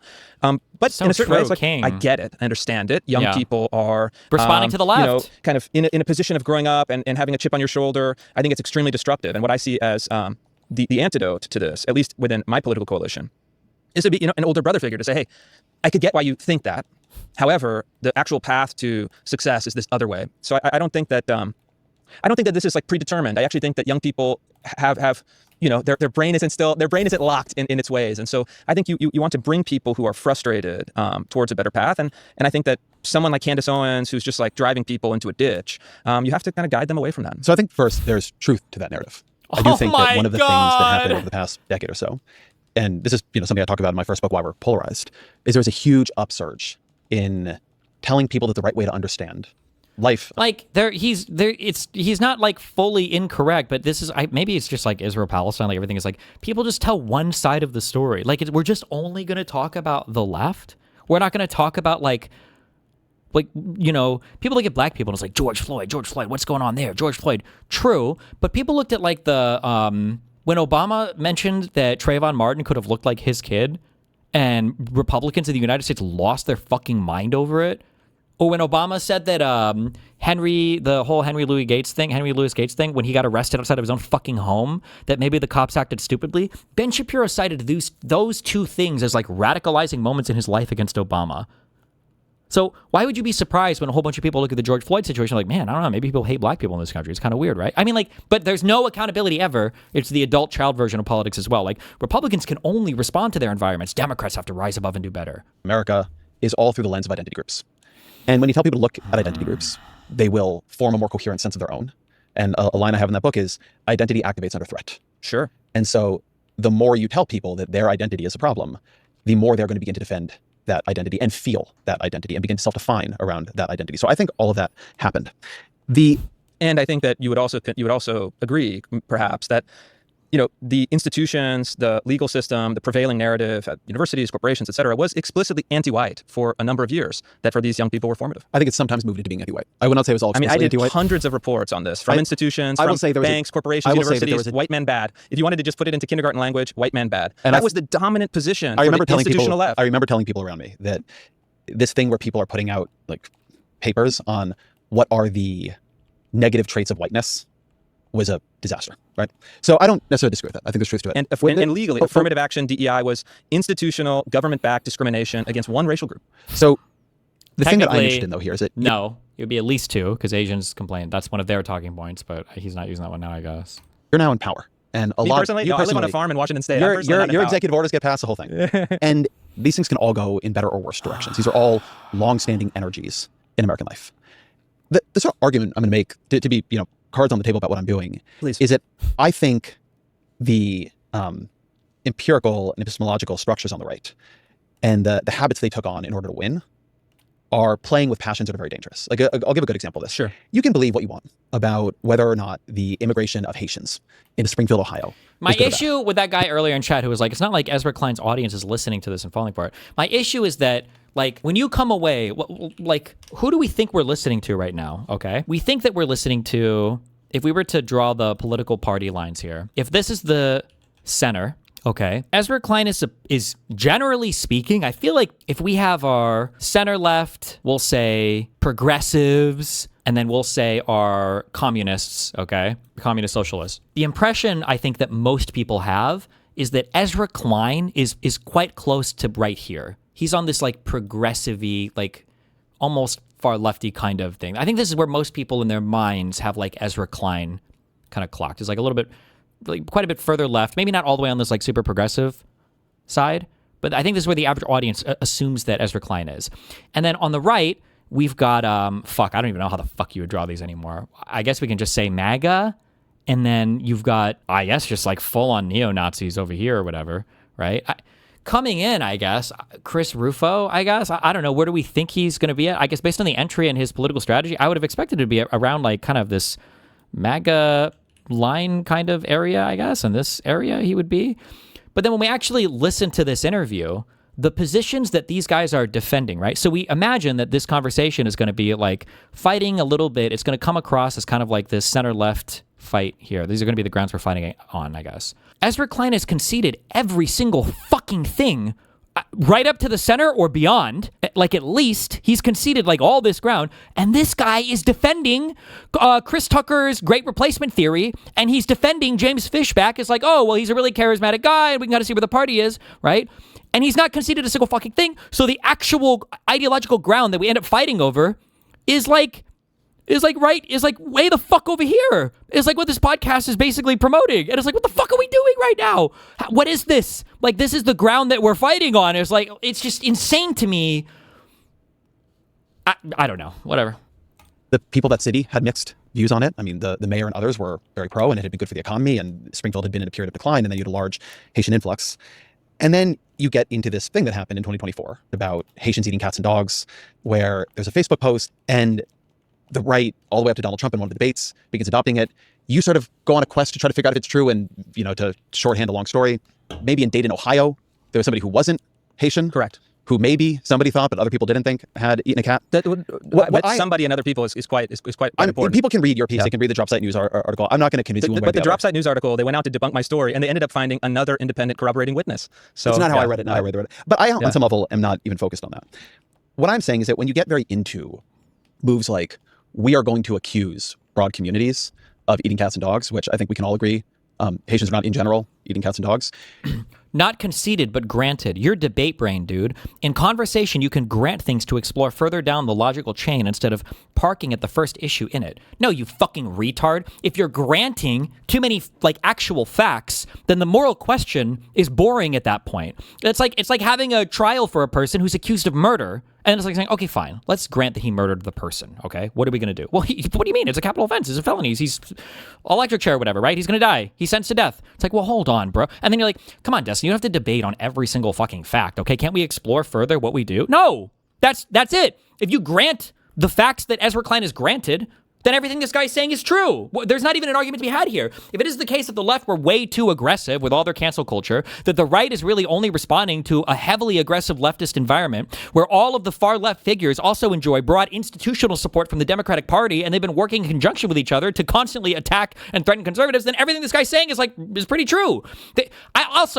I'm sorry, you're doing the thing that I accused earlier where people are like, oh, it's just a soft science of politics, so it can be whatever. No, these like weird intellectual fucking masturbatory sessions where we just have like the soft conversations of politics. No, talk about facts. This would be like me debating somebody else on like the many worlds theory of quantum mechanics without being able to explain the double slit experiment or without being able to have like even an understanding of what like a quantum field is. But it's like, well, I just want to talk because I think that like every time I make a choice, like couldn't it be that like another universe is being created? I kind of feel that way when I have dreams sometimes, right? Well, let's just grant all the hard, like the math and the theories and the quantum mechanics. Let's just grant all of that. And let's just have a really interesting conversation of whether or not I feel like it would be really cool if a whole bunch of universes existed. I want to argue the many worlds interpretation of quantum mechanics without even being able to explain like what a quantum field is. Because I think that that's the really interesting. Like, do you understand how fucking retarded that sounds? To grant all the facts and then have the interesting conversation? You are going to unleash forms of anger and hatred and fear that are not controllable. And I think one of the mistakes the right has made, and frankly people like you have made, is thinking these passions can then be corralled again. This idea that you can find these really high passion, like mimetic containers. The thing say, well, the real issue here is just we want to have a conversation about how much is the appropriate level of Haitian immigration into Springfield, Ohio. But that the way you get people to care about it, J.D. Vance said this very explicitly, is that, well, people really care about the cats and dogs. The American media totally ignored this stuff until Donald Trump and I started talking about cat memes. If I have to, create stories so that the American media actually pays attention to the suffering of the American people, then that's what I'm going to do, Dana, because you guys are... He's about to say, that quote is out of context. J.D. Vance didn't mean that he was going to create stories. He just wanted to highlight stories, Ezra. Completely letting Kamala Harris coast. Which, again, I think my view is that there's never been any hard evidence of that happening in the Haitian community in Springfield, Ohio. Like, nobody has substantiated that, and nor have you. Correct, yeah. Right. I haven't made that. And in fact, I've said, look, there's no evidence of this particular claim. We should be more careful. And so there's been I like how that guy gave a stronger position on that than Ezra did. Ezra's like, there's been no hard evidence of that. There's no soft evidence of that. Of Haitians eating cats and dogs on the street, Ezra. What are you talking? There's soft. There's no hard evidence of that. What the fuck are you saying, bro? You're crazy. A kind of consistent, like, this idea that you could unleash, like, really, I think, quite terrible passions and then hold it to a level that is controllable. And what you're seeing with Candace Owens, Illuminator, thank you for the gifted subs. I think I missed him. 10 gifted kick subs altogether. I've missed it today. Thank you. You're seeing with the new Tucker Carlson or the old Tucker Carlson, whatever you want to call it, what you're seeing with Nick Fuentes and the rise of Nick Fuentes, who we've not really talked about, but I think is a necessary figure of thinking in How the way long we think is about Fuentes this, going to be rising is that for? there wasn't a way to stop that move. Like, once people began to move in that direction and there weren't sort of institutions that were strong enough and respected enough to stop it, that the place it's going on the right, when you talk about it becoming a third world click farm, is quite dangerous and quite grim. And now I will let you say everything you think. Well, oh man, all right, where do I start? You're wrong. I gave you a lot. You're wrong on so much. Problems. I mean, one is that, and I'm doing reporting in California right now that has stories that have a similar kind of, let's say, shock value. For example, we did a story on migrants from Mexico and Honduras who come to San Francisco and get free sex change surgeries from the California state Medi-Cal system. This is a kind of explosive story that is true, that represents, I think, a lot of these underlying questions about homelessness policy, about immigration, et cetera. Look, if it's true, it's fair game, and there's a way to handle these stories in a responsible way, that you ensure the facts, that you present it fairly, and that you use it as a method of changing public opinion. That's how it's supposed to work. And so I think that the idea that there are taboos that cannot be crossed because they will unleash these kind of unspecified or vague, dangerous passions, I think is a problem in two regards. One is that if you're going for truth seeking, Wait, somebody said he was one of the main guys spreading the Haitian dog shit. Is that true? All right, let's settle it. I will write a $5,000 bounty to anyone who can provide my team with hard, verifiable evidence that Haitian migrants are eating cats in Springfield, Ohio. Deadline is Sunday. Go. We have discovered that migrants are, in fact, eating cats in Ohio. We have verified with multiple witnesses and visual cross-references that African migrants in Dayton, the next city over from Springfield, barbecued these cats last summer. Yo, what is this they got on the grill? Man, listen, man. There go a cat right there. His ass better get missing, man. What the fuck are we even looking at? Man. What is this they got on the grill? The grill's not even on. I don't even know what the fuck this is. Are these supposed to be cats, I guess? I don't even know. Okay, good verification. Nice one. Good one, Chief. Playing a kind of responsible rhetorical game.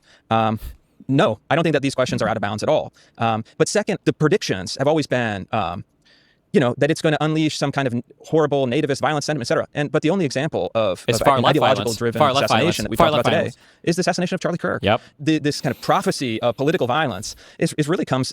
If Ezra... I'm sorry. If Ezra doesn't even mention the Minnesota lawmakers, the right just mind fucks the media so much. They're so good at it. I am watching a rape in real time of Ezra Klein's mind being fucking disintegrated by every conservative that he talks to. If he can't even bring up the Minnesota lawmakers, let alone there are other people. Who was the one lady, the one lawmaker that got shot in the face? What about the Whitmer plot to fucking abduct her out of her fucking home? Who was the guy that threw the thing into Josh Shapiro's? Was that a right winger or a left winger? There was a guy who was trying to convince his family to vote for Trump, right? A little bit crazy. What about the Paul Pelosi thing? What about the pipe bombs found in the January 6th thing? What about any of this? What about all the pipe bombs that were supposed to be mailed to all of the Democratic Party members by that crazy Trump guy that we don't even talk about? What about January 6th? From the institutional ideologies on the left, not the institutional ideologies on the right. And I think that Jan 6 literally fact on has been hammered home Trump. over and over and over these last few years. Yeah. And look, those of us on the right who are in this... Yeah, what about the Buffalo shooter? That guy that went and walked... We don't even talk about these shooters.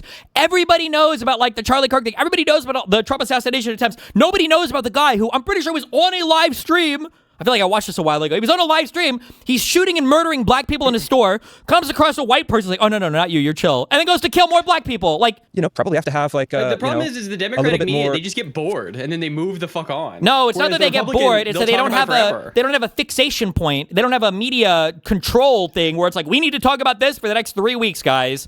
Like these people do. Firmness to say, no, the facts are not on your side in this argument. So let me be more specific about what I'm saying, because I'm not making... Really? No, I guess they didn't die in Minnesota. True. That was a meme. Good job, Ezra.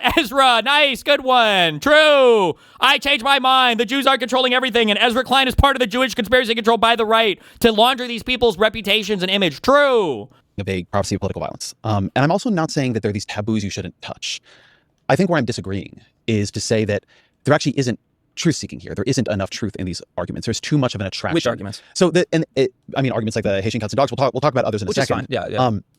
And that the thing I'm worried about has arrived, right? I'm not talking about an unspecified future in which I am concerned the right will increasingly be taken over by conspiratorial, racist, misogynistic elements. I'm looking at a world where Nick Fuentes is a major figure on the American right. Well, you guys are doing a great job at raising his profile. Tucker Carlson is the guy who raised his profile, which I think was a mistake. I think who the fuck cares about Nick Fuentes? What about Donald Trump? Like we're about to give Iran the greatest amount of power that it's enjoyed in the history of the entire country. Why the fuck are we talking about fucking Nick Fuentes? Nobody cares about Nick Fuentes. No, it's not. Why? Who the fuck cares? He's a nothing, bro. He's why do we care? Nobody. We've had the federal government has fucking shipped off fucking federal murderers of people in the United States to others. Like, why do we care about this? Why are we talking about this? Legitimate to say Tucker is the biggest figure in right-wing media. Oh my God. And he brought on Nick Fuentes and gave him such a gentle, kind interview. And Tucker, here's one thing I don't underestimate with Tucker. He's fucking good. He's a good interviewer. He has incredible talent as a media figure. If he wanted to cut the guy apart, he could have.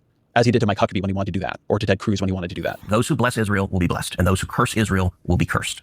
And from my perspective, I want to be on the blessing side of things. Those who bless the government of Israel? Those who bless Israel is what it says. It doesn't say the government of it, says the nation of Israel. So that's in the Bible. As a Christian, I believe that. Where is that? I can find it to you. I don't have the scripture off the tip of my... You pull out the phone and use it. It's in Genesis. But so you're quoting a Bible phrase. You don't have context for it. You don't know where in the Bible it is, but that's like your theology? I'm confused. And he didn't. Because I think Tucker understands quite well where the passions are and where the energy is.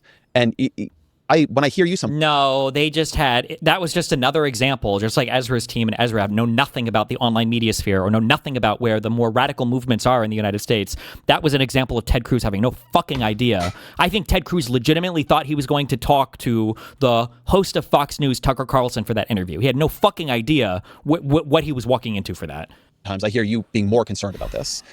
You're a little chiller in this, and I recognize you're talking to, in a New York Times podcast studio. But what I'm saying is I actually don't think the balance is right.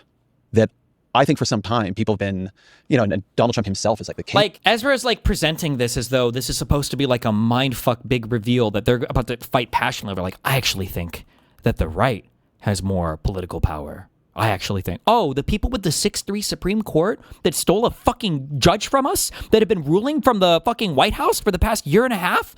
They're about to get another, by the way. No, he's not retiring. We'll see. Like, wow, what a huge mind drop. And that's going to be the ground we fight on, is whether or not the conservatives have had more power in government over the past year and a half than fucking Biden. That's the ground we're going to fight on, bro. Of this. There's a view to, it's the old take him seriously, not literally view. That, the thing that is being said maybe doesn't hold up. I'm hoping that you can give me a little bit more, though, because I'm saying, what are you actually saying? All right, so I'll give you a little Nick bit more. Nick Fuentes was on a podcast. I mean...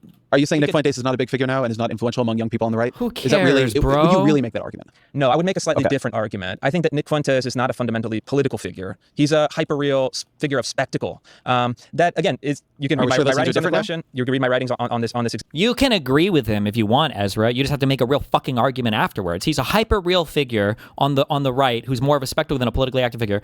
I could even sort of almost agree with that, but so was Donald Trump.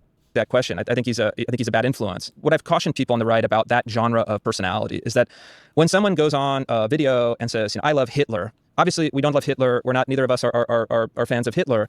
But you should resist the temptation to be scandalized and shocked and lose your capacity to reason and perceive it correctly. Because what this is, it is a hyper-real spectacle optimized for digital algorithms to harvest attention and to harvest clicks. It's not actually political in that sense. It's not what could be more hyper-real than literally I don't even know if Ezra knows what these words fucking mean.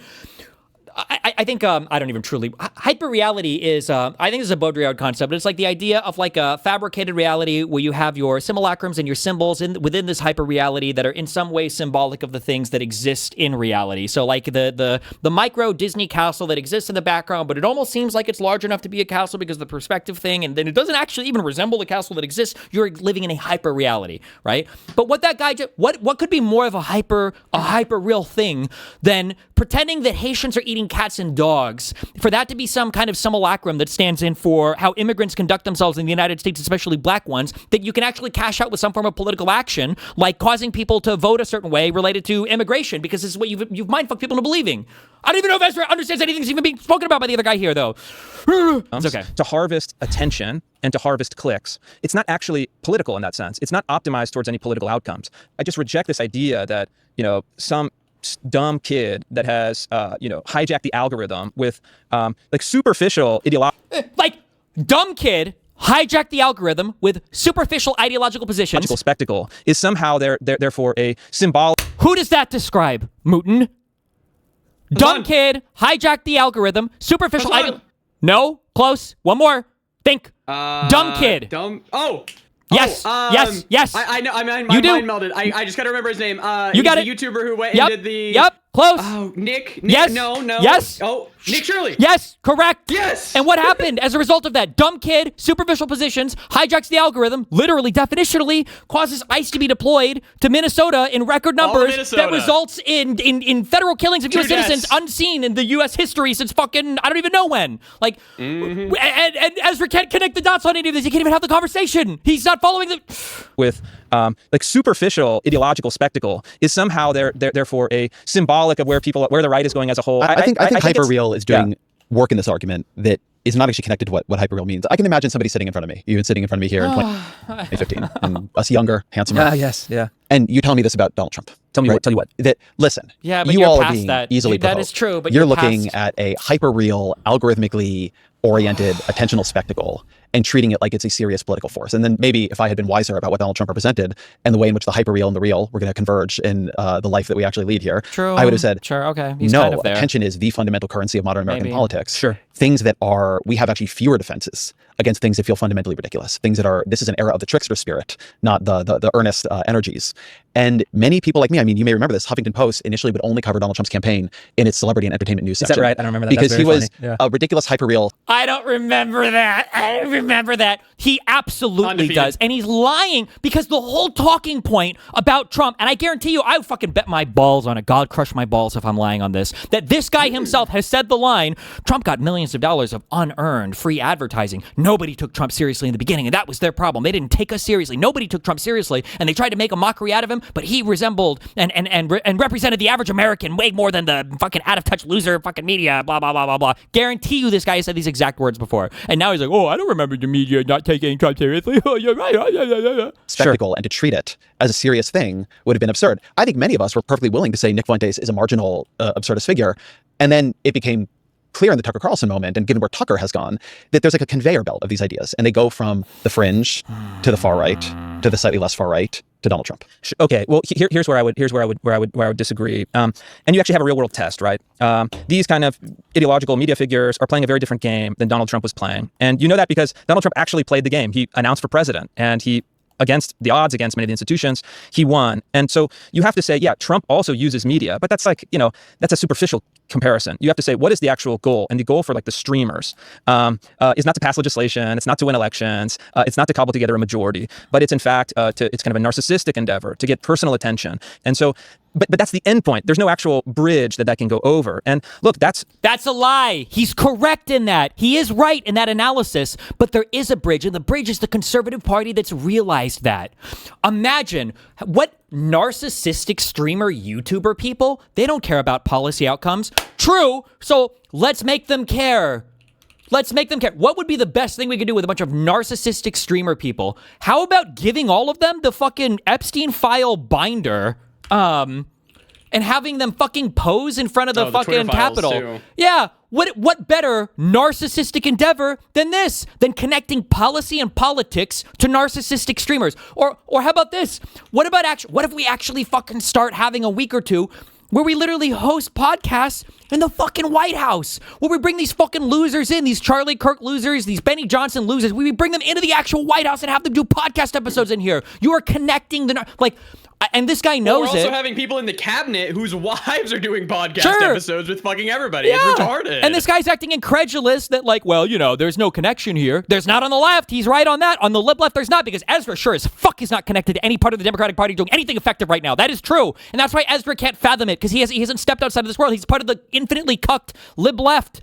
He's part of the infinitely cucked lib left. Being the lib left is like doing mushrooms or LSD, but instead of fractals, it is infinitely generated images of BBC plowing your fucking party for tunnels and tunnels and tunnels for infinite periods of time. That's what it's like being on the lib left. Ezra's in the tunnel right now, and he's taking us all along for the ride. But can't it change minds? And can't it change people's politics? It could change minds, but not to the extent that you think, because people look at it more as a form of entertainment. But But the White House connects it. They intentionally connect it, and Ezra can't even fathom that, because the lib left, the Democrats can't do it. The Democrats can't connect it. They can't. They haven't. Ezra's not a part of this. Soap opera, personality drama, than an actual viable political move. And so, yeah, I think that you're kind of conflating the media spectacle with the fundamental political arena. And I think that boundary is not as permeable as you're suggesting. And in fact, to make that boundary... That boundary is non-existent for the Republican Party, for MAGA. They have taken spectacle and they have turned it into politics. All of it. Trump is a spectacle person. What do you call it when Trump is tweeting out, "Tonight, a civilization is going to end"? What is that if not spectacle? It has to be spectacle, because these guys themselves say that Trump's not being serious. What is that if not spectacle? We have a president who engages with social media more than any other fucking boomer on the planet. What is that if not spectacle? It's social. It's public. It's media. It's the news. It's the president of the United States. How is that not political? It's about things that are happening politically. How is that not policy? You want to talk about hyper reality? Yeah, we're holding UFC championships on the fucking lawn of the White House. What the fuck? How is that not spectacle? Or explicit is better, in my view, for my own kind of political desire, but also better for the country. And so when I see the kind of online right and the New York Times both doing puff pieces on the latest kind of right-wing figure, right? It was David Duke, and then it was Richard Spencer, and now it's Nick Fuentes. This is a stock character in American discourse, and I just refuse to take the bait. I don't think David Duke is a marginal figure. I mean, I will say You don't think David Duke is a marginal figure? Here's what I mean. I think John Gans, who's he's a great Substack and is a sort of interesting history-based theorist of American politics. He's got this book about the 90s called When the Clock Broke, I believe. And I've had him on to talk about the book. And the argument he would make about David Duke, about a bunch of figures who rose in that period, Patrick Buchanan, Samuel Francis, is that if you look at what they were figuring out about politics, I mean, David Duke, by the way, we should note, ran for office. He did not come that far from winning for Louisiana governor. In the 90s. Sure. Who cares? There was a style... the 90s? Motherfuckers were popping their AOL CDs into their fucking DVD drive. I'm sorry. It would have been CD drives. There weren't even DVDs yet. To get on the fucking internet. What do you... Bro, politics is... Why are we talking about this right now? Holy shit. Of politics that they got kind of quite good at figuring out. And Gans's view, and I agree with this view, is that much of what the populist right is today is built on that. Often quite explicitly with Samuel Francis and others. Okay, make your case. Absolutely not. I mean, look, for those of us who are... Look, I'm in the institutional right. I know the people. I know the personalities. I know the organizations. That figure... is a pain in the ass. Nobody wants it. Nobody likes it. Nobody believes in it. And in fact, that figure, as we found out recently with the revelations about the Southern Poverty Law Center, is not only a useful tool for institutions on the left, but in many cases was actually secretly funded by the kind of left-wing civil rights outfit known as the SPLC. Which we were talking about David Duke? Not David Duke in particular, who knows? But I'm saying that... You're saying David Duke is maybe a left-wing plant? Yes. I think that's Why are you laughing, you fucking retard? He's so fucking stupid. That's the entire point of the SPLC indictments, you fucking moron. He even alluded to it. I'm sorry. That was the entire point of the SPLC indictment. That was the entire thing that he was referencing earlier. When he said earlier, he literally said these movements would have been too weak to exist if not for the massive funding coming from the SPLC, which ironically enough was a right-wing obscure talking point that was then made politics and mainstream by the Department of Justice, by Trump's Department of Justice. Another example of connecting a fucking meme that, everybody's an Antifa plan, everybody's blah, blah, blah, into a fucking political reality, which is, here we've got some bullshit indictments for the SPLC, so every fucking loser can use the talking point that all of the Nazis that we disavowed in the past and said weren't even real, now we're going to acknowledge they were real, but they were funded by the left. This is how is Ezra surprised by that statement? Wait, what? You think that they were majority funded? What? How can that be a surprise to you? What do you think the point of those indictments were? Does Ezra Klein legitimately think that the only way those organizations could exist was with SPLC funding? Is that what he thinks? Who knows? But I'm saying that... You're saying David Duke is maybe a left-wing plant? Yes. 100%. I think that's ridiculous. I'm not saying that in the sense of totally wholly created, but certainly used by, right? The whole idea was... Please bring up... hold on. Oh, God, I'm so close. I'm going to come. Please bring up the fact that... wasn't Hillary and Bill like in a picture with fucking David Duke like 50 years ago or something? Wasn't this a talking point at one point? I forget all the older KKK talking points for the conservatives. I feel like this was a thing or something, or he attended a wedding or something. Was this kind of smear effect where the media would go out and say, this bad person, supports your campaign, and then you'd have to disavow and go through this whole kind of routine. But the point I'm kind of interested in here is, my view, and I think this is a fairly wide held view, is my worry is that the institutional right is getting steamrolled. By whom? Yeah. In many cases, in order to survive, it is dramatically changing what it is, like the Heritage Foundation. Sure. In other cases, by Donald Trump. Donald Trump was not the candidate of the institution. Sure. Notice how the only thing that guy agreed with her is the Heritage Foundation. Why? Because it's a little bit too like mainstreamish Republican. I don't know if the Heritage Foundation is fully bought into like the Jews control everything. Like that was the only really. That's the thing that you're going to agree is like, oh yeah, they're maybe a little bit too captured. The Heritage Foundation, really? Institutional right. If the institutional right had its way, Jeb Bush would have been the nominee. The idea that the institutional right has been racking up victory after victory is ridiculous. The Republicans saw speaker after speaker after speaker until they got one who was more like properly compliant. Sure. The institutional right has not had a strong winning record. And again, part of my argument here is that I think this is because has not had a strong winning record, bro. They were entirely supplanted in 2016. I'm sorry, where have you been, Ezra? The entire institutional lawmaker, every part of the right has been supplanted for a decade. Are you not in politics? Am I crazy right now? Where the fuck are these people at? What have they been watching or doing? Because it keeps thinking it can maybe control these forces and it can't. You asked me earlier to sort of be more specific on a story. So I want to talk about a story you did. In November, you wrote a piece with the title, "The Largest Funder of Al-Shabaab is the Minnesota Taxpayer." Tell me what the piece was about. Sure. So this was a feature investigation that we did in Minnesota looking into organized Somali fraud. And so we spent a number of months on this piece. We went out to Minnesota. We reviewed court documents. We interviewed law enforcement, both on the record, on background, and then our story, and this had been kind of bubbling up in local press and bits and pieces, was that in fact, Somali fraudsters were exploiting Minnesota and federal welfare programs, autism programs, daycare programs, Medicaid programs, and looting billions of dollars from American taxpayers. And this was a story that really blew open the Somali fraud story on the national stage. And then since then, it was a huge amount of money. I thought it was $250 million for the big case for the Feeding Our Future, whatever. Is there something else released about this? There might have been that I missed it.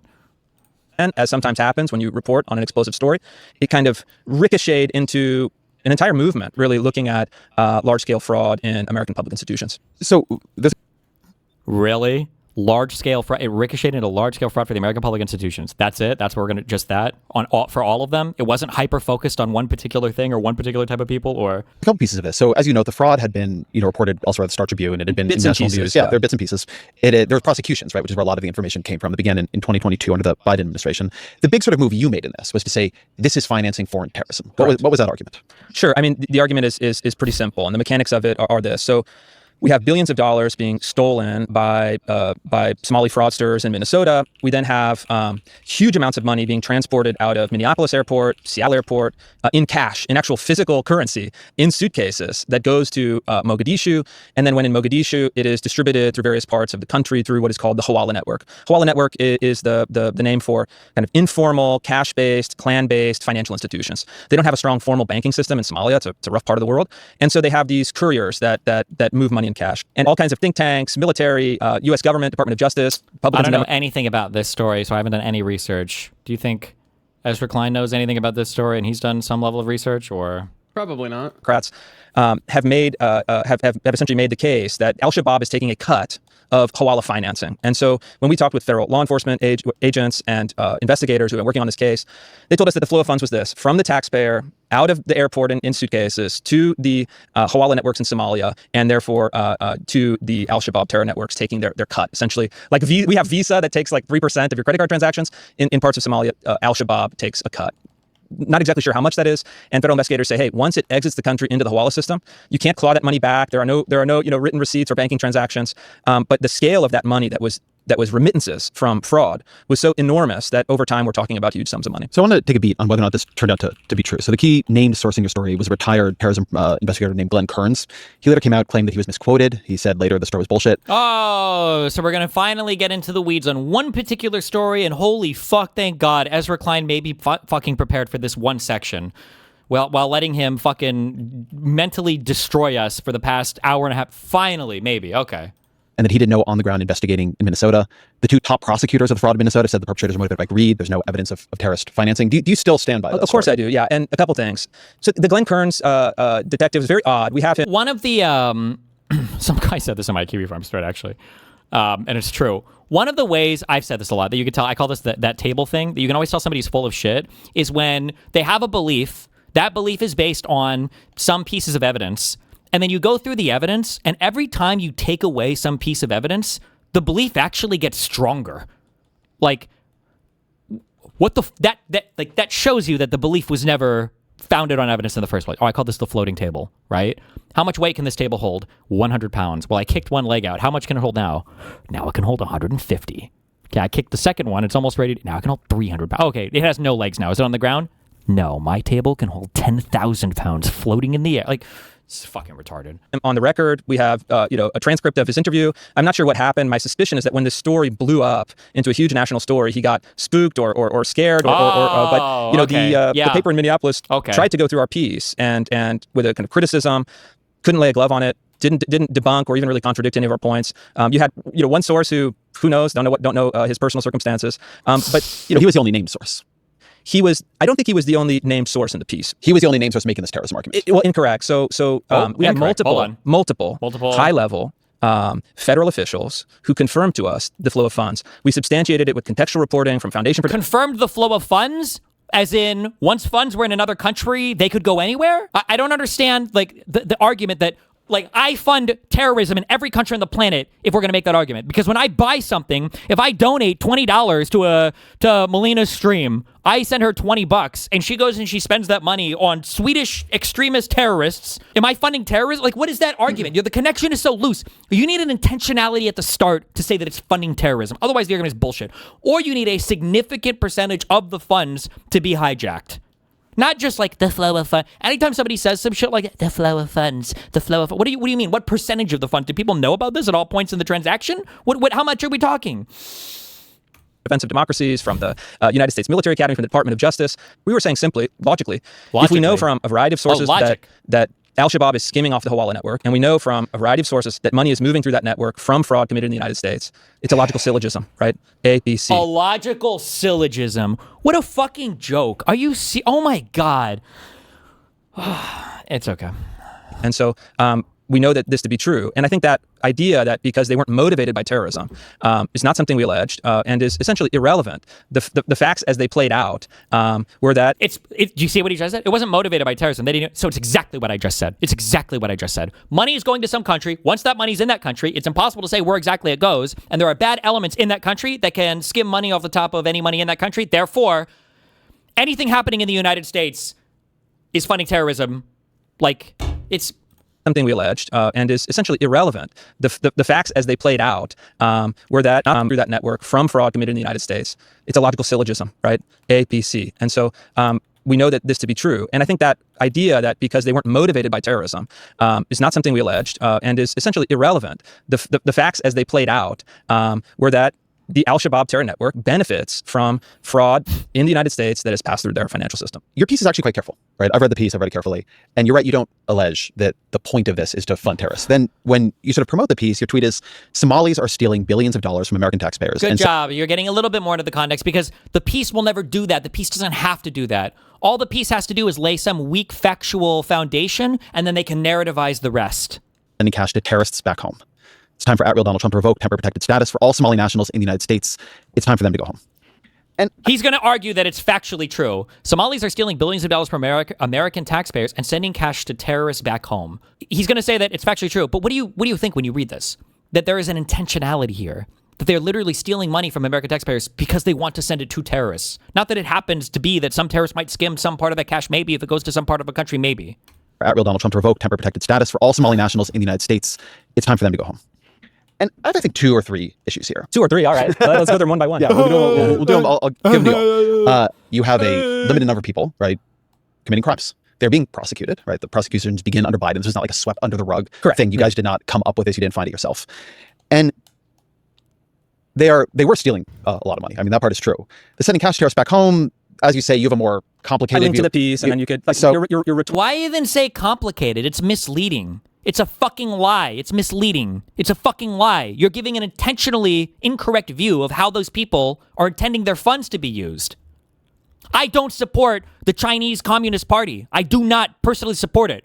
Would you ever come out and make the argument that Destiny has supported the Chinese Communist Party with thousands and thousands of dollars? In fact, Destiny and his groomed minor friend, Mr. Mutin, were directly sending money to Chinese communist state-owned enterprises in the form of buying skins on League of Legends that had a percentage huge equity stake was owned by Tencent, which is a Chinese Communist Party state-owned enterprise company. Like, it's such a stupidly fucking misleading statement. Like, you're not even remotely in the realm of truth or truthful reporting here. Why even pretend? Why even give them any credit at all? The sending cash tariffs back home, as you say, you have a more complicated I linked to the piece, and then you could... So your rhetorical... And then, none of the people, as far as I can tell, were doing this, were under temporary protected status, which is only about 750 people, right? So there's this move to say it's not just like some criminals, it's Somalis.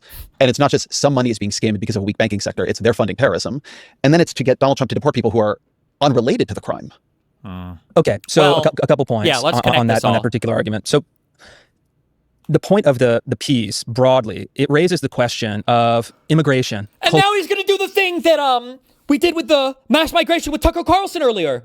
Can nobody see the maneuvers? Does nobody know politics on the No. Earlier, they had a segment where they talked about how Tucker Carlson says that mass migration is being intentionally done by institutional aspects of the United States in order to invade and destroy the white population by replacing it with a foreign-born population for demographic change. Okay, this is a neo-Nazi Great Replacement conspiracy theory. And then this guy was like, well, let's back up. Like, he is right that there's a lot of immigrants coming to the United States, and it's like, that's not the fucking point. And it sounds like he's about to back off this now. It's like, well, there was fraud. The point of the piece, broadly, it raises the question of immigration, cultural compatibility. And if you talk to people with an expert in Somali culture, as we did, and the history of Somalia, as we did, you get the clear sense that in Somalia, there is a kind of kinship and clan-based culture that is prevalent for a variety of historical and social reasons. And because there has been a weak central government, contested central government in Somalia in the modern period, there is a feeling that exploiting the central government is permissible. And I think the underlying point, which is very uncomfortable, not just for people who are small. A clan-based government, a clan-based system where members of the family are favored, where there is a huge benefit to exploiting the favor that you might get from said central... Who the fuck does this sound like right now, by the way? What was the largest DoD contract ever written to Eric Trump's fucking retard company? What was the Jared Kushner flying around the world with that Witkoff retard who doesn't even know where the fuck Russia is on a map, is trying to be our lead negotiator using Russian-provided translators, who has this World Liberty Financial that Trump is enriching himself with? Like, the businesses that have to go to Trump and personally beg for forgiveness in order for him to greenlight their companies to get through tariffs? The Swiss people who sent him a fucking watch for reprieve from tariffs? Like, who does this sound like? Bro, I'm getting psyoped so hard. I don't even know if this is a real person. Maybe Ezra's just replaced by a fucking robot. Permissible. And I think the underlying point, which is very uncomfortable, not just for people who are small L liberals, but even for many conservatives, is that actually all national cultures are not equal. And in fact, because immigration is a group-based or national border-based system, you have to be prudent in which nations of origin you prioritize in immigration. And so I think the record on Somalis in the United States and elsewhere on many of those metrics is not good. You have low levels of education, high levels of welfare dependency, and you have these cultural incompatibilities, let's say. And so, again, in a prudent national interest-based immigration policy, I would put Somalis down lower on the list, and I think that's perfectly defensible. Who are probably some of the most... I actually don't know for Somalis because there's been a lot of them. I know, like, for Kenyans and Ugandans, I think they're some of the highest educated, highest compensated groups in the United States, just because they tend to come over because they're more educated. But it's not like we're taking, like, truckloads of Somalis en masse. It's not like... I wish we were. All the poor... Why? Well, they make good food. Okay. Just popped in and haven't seen this video. Where does Rufo rank among MAGA demons in your eyes? Less than Ezra Klein does, who, I don't know, he should not be having these conversations. Ezra should not be having these conversations. He doesn't understand the political climate. He doesn't understand the environment. He doesn't know how to do propaganda. He doesn't know how to recognize propaganda. He doesn't seem to have a strong command of historical fact when it means standing up to the person he's talking to ever. I don't know what this is except for like for basically laundering every single conservative that comes through his program. National interest-based immigration policy, I would put Somalis down lower on the list, and I think that's perfectly defensible. I don't have a problem saying that American immigration policy should serve our interests. Sure. Should not just be omnidirectional. We just grant all of that. Okay, good, true. Saying is that to take a crime committed by a limited number of people, then say this is something about an entire group of people, and you should deport these unrelated people. Like that is a bad thing to do. And that's not what he argued, though. I don't know if you're even in the realm of understanding the ideology. What he just told you was they analyzed the country. He's not using the word race because he knows that would be like a trigger point for you. So he's just speaking around it. Like a 6-year-old trying to win a debate against a 4-year-old is basically what's happening here. But he already said they analyzed the country, the culture, the nation, the history, and they know that there are just certain groups of people that you don't want here from countries, not ethnically, but just from certain countries. So it doesn't matter that you're telling me that some Somalis haven't committed crimes. He knows that they're more likely to. And you should deport these unrelated people. Like that is a bad thing to do. And to yoke this sort of larger argument you're making to this much more kind of tendentious, some of the money that goes because of this fucked up system back in Somalia can get taken by Al-Shabaab. To finish the thought, and then I'll let you take it where you want to take it. That is, and that's part of this larger point I'm trying to make to you, which is that you are not putting like passion in service of reason. You're unleashing things here that are like first going to really harm people. I don't know if Ezra is like not understanding it. Like Ezra, what you're identifying is a thing that he doesn't want to acknowledge because it's intentional.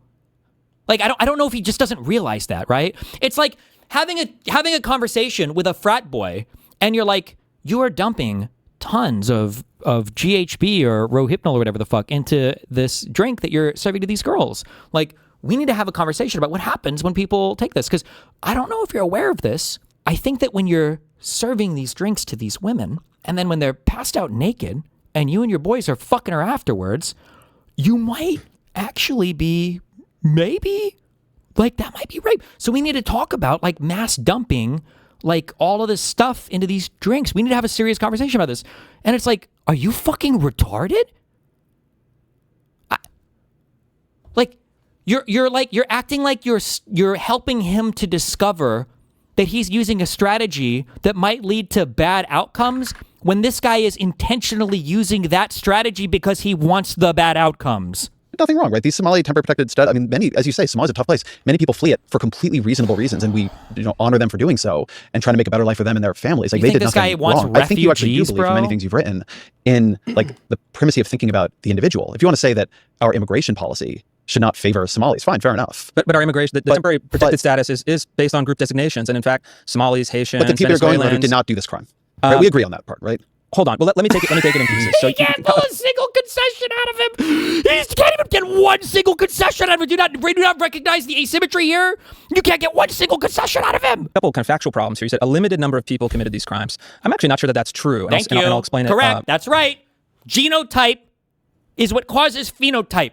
To these people, to a race realist, and I now know, I don't give a fuck what this guy is a race realist. He is a white identitarian. He's a white nationalist. He believes in phenotype is the characteristic that emerges from a genetic thing. Okay, phenotype is a physical thing that emerges, and then the genotype is the genes. People believe, like this guy, believe that certain genetic clusters of people, certain ethnic backgrounds, will always produce a certain thing. Culture to these people is a phenotype, and there's an underlying genetic background that emits certain cultures. That's what they believe. And if you go back and you listen to what this guy says, or if you listen to what he's about to say, everything will map on perfectly to that. All right? It doesn't matter that some Somalis have been caught. There's probably more that have done it. It doesn't matter that some haven't done it. Eventually they will. We know, because we know the country they come from. We know their background. We know their history. We know what they do now. We know all the crime there now. It's because it's it's an essential part of their ethnic identity. A couple kind of factual problems here. You said a limited number of people committed these crimes. I'm actually not sure that that's true, and I'll explain it why I believe that. If you look at the actual schemes committed by Somalis, for example, for autism services, you had members of the Somali community opening up fake clinics with fake patients that were receiving, kind of fake treatment. And what we're looking at is actually a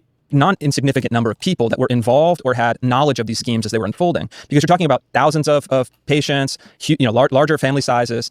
And secondarily, prosecutors told us over and over and over, we're just looking at the tip of the iceberg. We don't have the prosecutors, we don't have the investigators, we don't have the manpower to actually unravel all of these fraud schemes. And so let's just say the median estimate, kind of responsible estimate, is $5 billion. Well, they've only uncovered fraud schemes in maybe $300 million.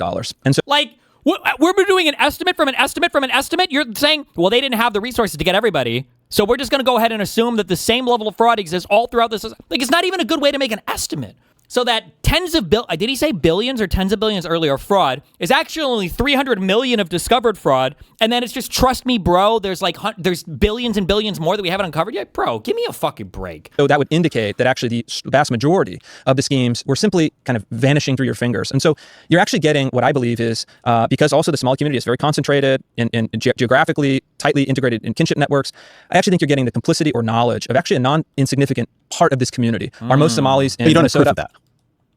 I think it's just logical, and I think that we can make this syllogism. He used this term earlier when he said syllogism, logical. Like I just don't think Ezra. I just don't think he's just not equipped to have these conversations. Whatever, dude. You make the argument with a high degree of certainty based on the court documents, based on the total of fraud committed, and based on how these things are structured. And then look, this is mass fraud committed in Minnesota, committed now in other states that we're uncovering. And one West Coast police detective who has been looking into this said, I've been looking into this for 30 years, and organized fraud rings.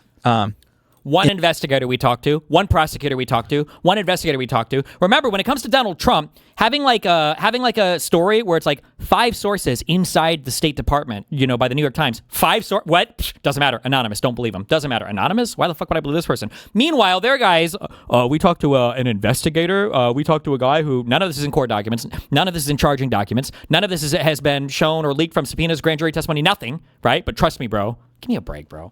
His experience are committed to a massively disproportionate amount by foreign nationals and groups of originating from migrant groups. So foreign nationals and groups of originating from migrant groups. So what kinds? This is a fact. It's uncomfortable. It's uncomfortable. I didn't argue. I didn't argue. It's uncomfortable truth, bro. I've not done my own reporting on this, but hold on. But the question then is, how do we respond to that politically? And so I actually think I want to talk about how it got responded to politically. So Donald Trump did what you wanted. Oh my God! So we grant all of that he now. He put up a Truth Social post on Thanksgiving Day. Did you call it iconic? Is that right? You know this. You called it iconic. In which he says, I didn't know. I didn't even know. But Truth Social post on Thanksgiving Day. Did you call it iconic? Is that right? You know this. You called it iconic. In which he says, you sure did. All right, let's hear it. In which he says, hundreds of thousands of refugees from Somalia are completely taking over the once great state of Minnesota. Somalian gangs are roving the streets looking for prey as our wonderful people stay locked in their apartments and houses, hoping against hope that they will be left alone. But then it kind of moved. If you were reading like a tweet from like Joe Biden or Kamala Harris saying things like, we believe that black people have faced inequities in this nation's history, this guy's frown would be fucking falling off his face. His frowny face would be he would look like the girl from Obsession. Like, are you saying bad things about American treatment of black people? He would be so fucking ass pained if he was saying it. But Trump, it's all giggles and laughs and sunshine because he agrees with it all. Make no mistake. Streets looking for prey as our wonderful people stay locked in their apartments and houses, hoping against hope that they will be left alone. Yeah. But then it kind of moves on from there. So then Nick Shirley, the right-wing influencer, launches his own investigation of Somali fraud in Minnesota. He starts going to daycares and knocking on them and being like, hey, are there kids here? And these women come out and they don't speak English and they're like looking at him strangely. This gets, I think, like 130 million views across platforms. It goes crazily viral. But I want to play this clip. You did this podcast conversation with Richard Hanania where you guys were talking about this, and I think what you say is interesting. Sure. If you look at the Nick Shirley video and you really dig into it, there are 2 things happening. Okay, on the surface, he's shining a spotlight on something that is very real, that is a kind of endemic form of corruption, and he's bringing it to life through kind of Zoomer style, YouTube, kind of gonzo video production. Okay. It draws attention to a real issue. It's driving politics in the right direction, and it's, I think, overall beneficial. Granted, your critique of what's happening under the surface is also true. I mean, I couldn't publish the conclusion. Nick Shirley gets in there, sees the building is empty, and then assumes, they're committing $70 million of fraud or whatever. As a journalist, as someone who has to go through fact-checking, legal review. Holy shit, and he does understand it, right? He understands the concept, this hyper-reality concept, right? He goes in, he sees an empty office, and he says, there's fraud. Ha ha ha ha ha. Like, so what, like an empty office in some hyper reality, like that kind of is a stand-in or represents, it's a sort of symbol that's created that resembles like mass fraud in society because an office is supposed to be a place that has people staffed with it, and since there's no staffing, it must be fraud. He understands the concept, right? That this is a fucking loony weirdo that is engaged in some kind of like, that is showing us a hyper reality and then is about to do politics based off that. So he does understand all of this. He's just taking Ezra around for a ride in the driveway on his tricycle. That is what he's doing for this podcast. Oh, they're committing $70 million of fraud or whatever. As a journalist, as someone who has to go through fact-checking, legal review, kind of peer scrutiny, I kind of clam up and I'm like, oh, wow, man, you're about to get sued because what you're saying is just not defensible as a journalistic process. So the reason I found that to be such an interesting quote is that I feel like both sides of what we're talking about are in there. You know, this video is not strong. Let's put it that way. That there's a lot. You can't go and be like, show me your kids. And when they don't show the kids, be like, this is a fraud. You don't have any kids.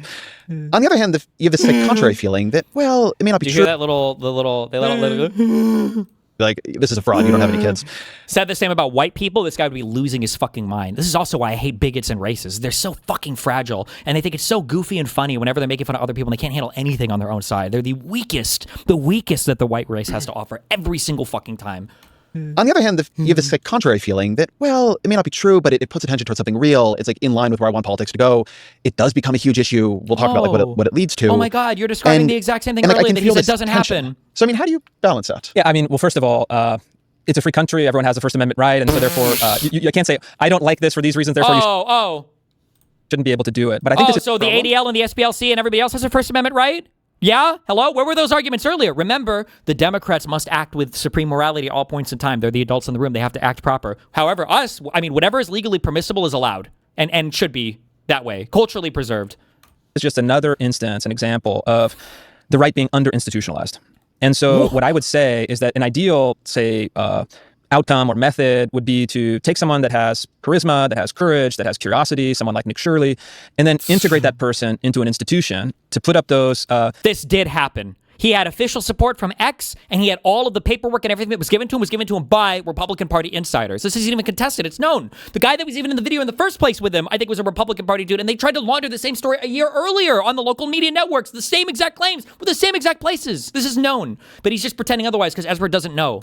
Guardrails to refine and really improve the product itself, and then to use that attention toward productive ends. And so that would be like the ideal. That's the kind of thing that I think would be good. But the reality is that on the right, the media is so fragmented, and the media institutions are not that strong, not that well developed. Fucking lie. And in many cases, highly risk averse. They're so strong. They're so developed. Highly risk averse. You're telling me that the same Republican Party that somehow was able to break bread with fucking Andrew Tate is risk averse, that was putting crazy podcasters? Benny Johnson, who was part of an organization that was found to have been illegally funded by Russian money through illegal wire transfers and fraudulent wire transfers, they put that guy in the White House to do a podcast. That's risk averse? Steve Bannon, the founder of Breitbart, or I think he inherited, I don't think he was a founder, but he got control of it later. That they put that guy as a Trump surrogate? That's a risk-averse people? Donald Trump, who tweets out the craziest shit you've ever seen in your entire fucking life? Like it's a fucking daily task on not Stardew Valley. Problem? What's the name of the stupid fucking game? What am I thinking of? Animal Crossing. Do you have daily tasks on Animal Crossing? I hate this motherfucker. Oh my God, get me out. Reasons. And therefore, there's an entire territory that is ceded to people. I don't even know if Nick Shirley is right-wing. I'm not sure I would even categorize him as that. I think the story landed in that particular manner. But you have people, independent...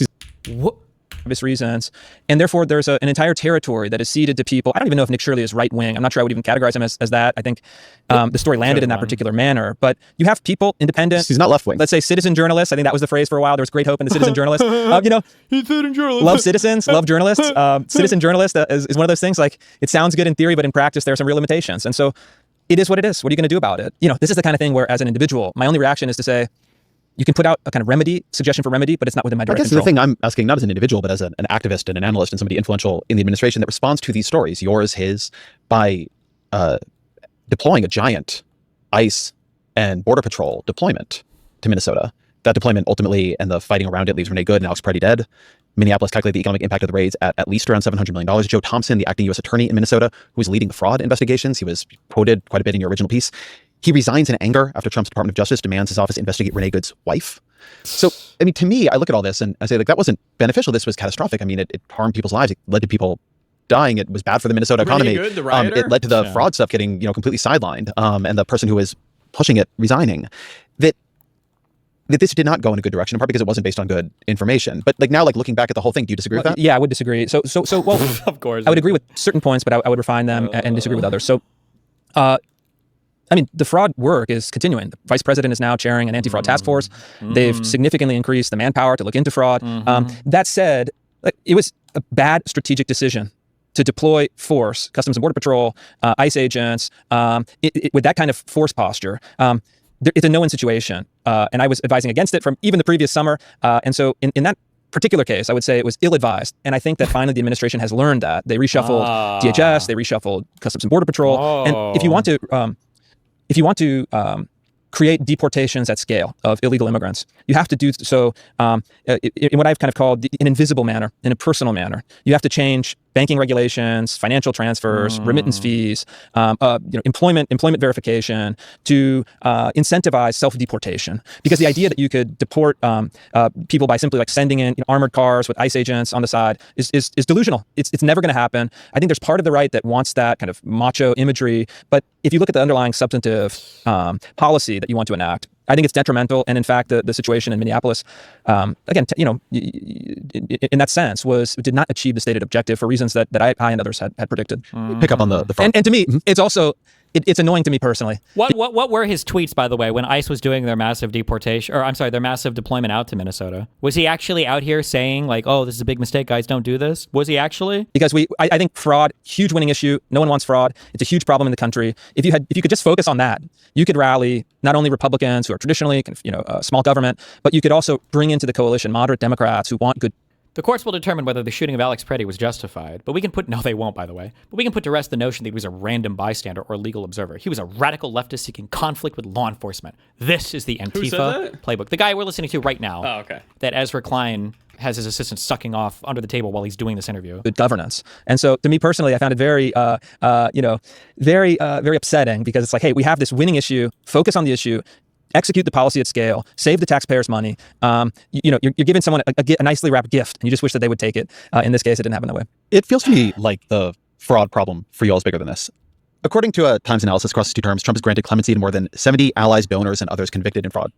This guy cried over the, quote, cruel, end quote, Renee Good shooting. Alex Preddy, the guy who came with a weapon of mass destruction to a protest? I want mass deportations, and these tactics just seem to be making ICE's job harder in the long run by creating even more opposition and interference to them carrying out their duties. They should hire more professional agents with higher IQs who are capable of being cunning. This sounds more similar to the guy's position that he just said he had. Oh, I don't think mass hold on. What did this guy say before? Hold on. Very who want good governance. Traditionally, country. If you could just focus on that, I think fraud, pick up act. I think it's detrimental and free. But if you look at the underlying substance, never going to happen. I think there's part of sending in armored cars with self-deportation because the employment verification to incentivize self-deportation. Because the idea that you could deport people by simply like sending in armored cars with ICE agents on the side is delusional. It's never going to happen. I think there's part of the right that wants that kind of. Whoa, wait. This is Scott Greer, the other guy he was defending. This is not Rufo, sorry. But it's funny because this guy is saying we just do need to send in like ICE agents. To what? Just in general? Just to do shit. Well, some guy was like, we should be more strategic, and the Scott Greer guy, who this guy was defending, was saying that these events are caused just by ICE agents simply doing their job and having to deal with leftists violently disrupting their activities. All the agents involved have years of experience. I don't think that was true, but Republicans are fucking insane. Wait, holy shit. Gavin Newsom has spent $1 billion subsidizing mass border crossing, anti-ICE protests, and a wave of undocumented migrants with AIDS. It's a scandal. Good one. To be fair, that was in April, so 3 months ago. Maybe he's changed his mind. You can't spend $1 billion anymore? Macho imagery. But if you look at the underlying substantive, again, pick up on the front. And to me, it's also, it's annoying to me personally because I think fraud, huge winning issue. No one wants fraud. It's a huge problem in the country. If you could just focus on that, you could rally not only Republicans who are traditionally small government, but you could also bring into the coalition moderate Democrats who want good governance. Issue that fraud and so to me personally, I found it very fucking deal right now. Sure, but it's just this. He's just talking about like the Trump admin should be focused more on like winning issues and should be using better strategy. But like, how could you ever think the Trump admin would use strategy when Trump himself has shown himself to be a fucking retard who's incapable of thinking strategically about almost anything? Like, this is a fantasy. It's a delusion to think that would have ever been the case. Fooled by the big Yahoo. Very upsetting because it's like, hey, we have this winning issue. Focus on the issue. Execute the policy at scale, save the taxpayers' money. You're giving someone a nicely wrapped gift, and you just wish that they would take it. In this case, it didn't happen that way. It feels to me like... And these guys also cheer on the barbarism the entire time. Barbarianism? This happened? What is the totality of circumstances that led to this outcome, the shooting death of this? As more footage emerged, the story shifted. Alex Preddy was an agitator seeking violent conflict with the law. Leftists are slaves to their euphemisms. Alex Preddy wasn't trying to be a decent human. He was trying to disrupt federal law enforcement operations, disobeyed lawful orders, resisted arrest, and, in the melee, caused officers to fear they might be reaching for his gun. Wait, By how the way, does this guy feel about January 6th? He was a huge supporter of it, obviously. Oh, okay. People already linked those tweets. Good. By the way, this was obvious even before the video came out today. Preddy was seeking violent conflict with law enforcement, even after damaging his ribs and receiving warnings from his family. The question is what radicalized him and when. YouGov poll, who's the greatest American in U.S. history? Republicans, Trump, of course. 24% think Donald Trump. Jesus. Sheesh. Like, the fraud problem for you all is bigger than this. According to a Times analysis across the 2 terms, Trump has granted clemency to more than 70 allies, donors, and others convicted in fraud cases, including Philip Formis, who stole $1.3 billion from Medicare and Medicaid in a fraudulent billing scheme. It was the FBI's largest ever criminal healthcare fraud case against individuals. Trump commuted his 20-year prison term. You're not going to get me to defend it. I would, in fact... But I don't see you really attacking it either. Exactly. I'll attack it right now. Okay. Oh, we'll take it now on your show. And in fact, you shouldn't have done it. If It wasn't people were good. convicted of fraud at that scale, 20 years seems like a light prison sentence. I would double it, personally. And so, this is... The push I'm making, and I recognize you're not going to defend this, but there is this movement on the right now to focus on fraud. You've been very much leading this. Meanwhile, I look at Trump, and he's gutted the machinery of anti-fraud enforcement all across the federal government. He gutted it at the IRS. There's a tremendous amount of fraud in tax returns. We all know that. And huge amounts of money are being stolen under those terms because now the audit capacity has gone way down. He gutted inspectors general across the federal government, people seeing what is happening inside these organizations. He destroyed the Consumer Financial Protection Bureau, which did a lot of anti-fraud work. Debatable.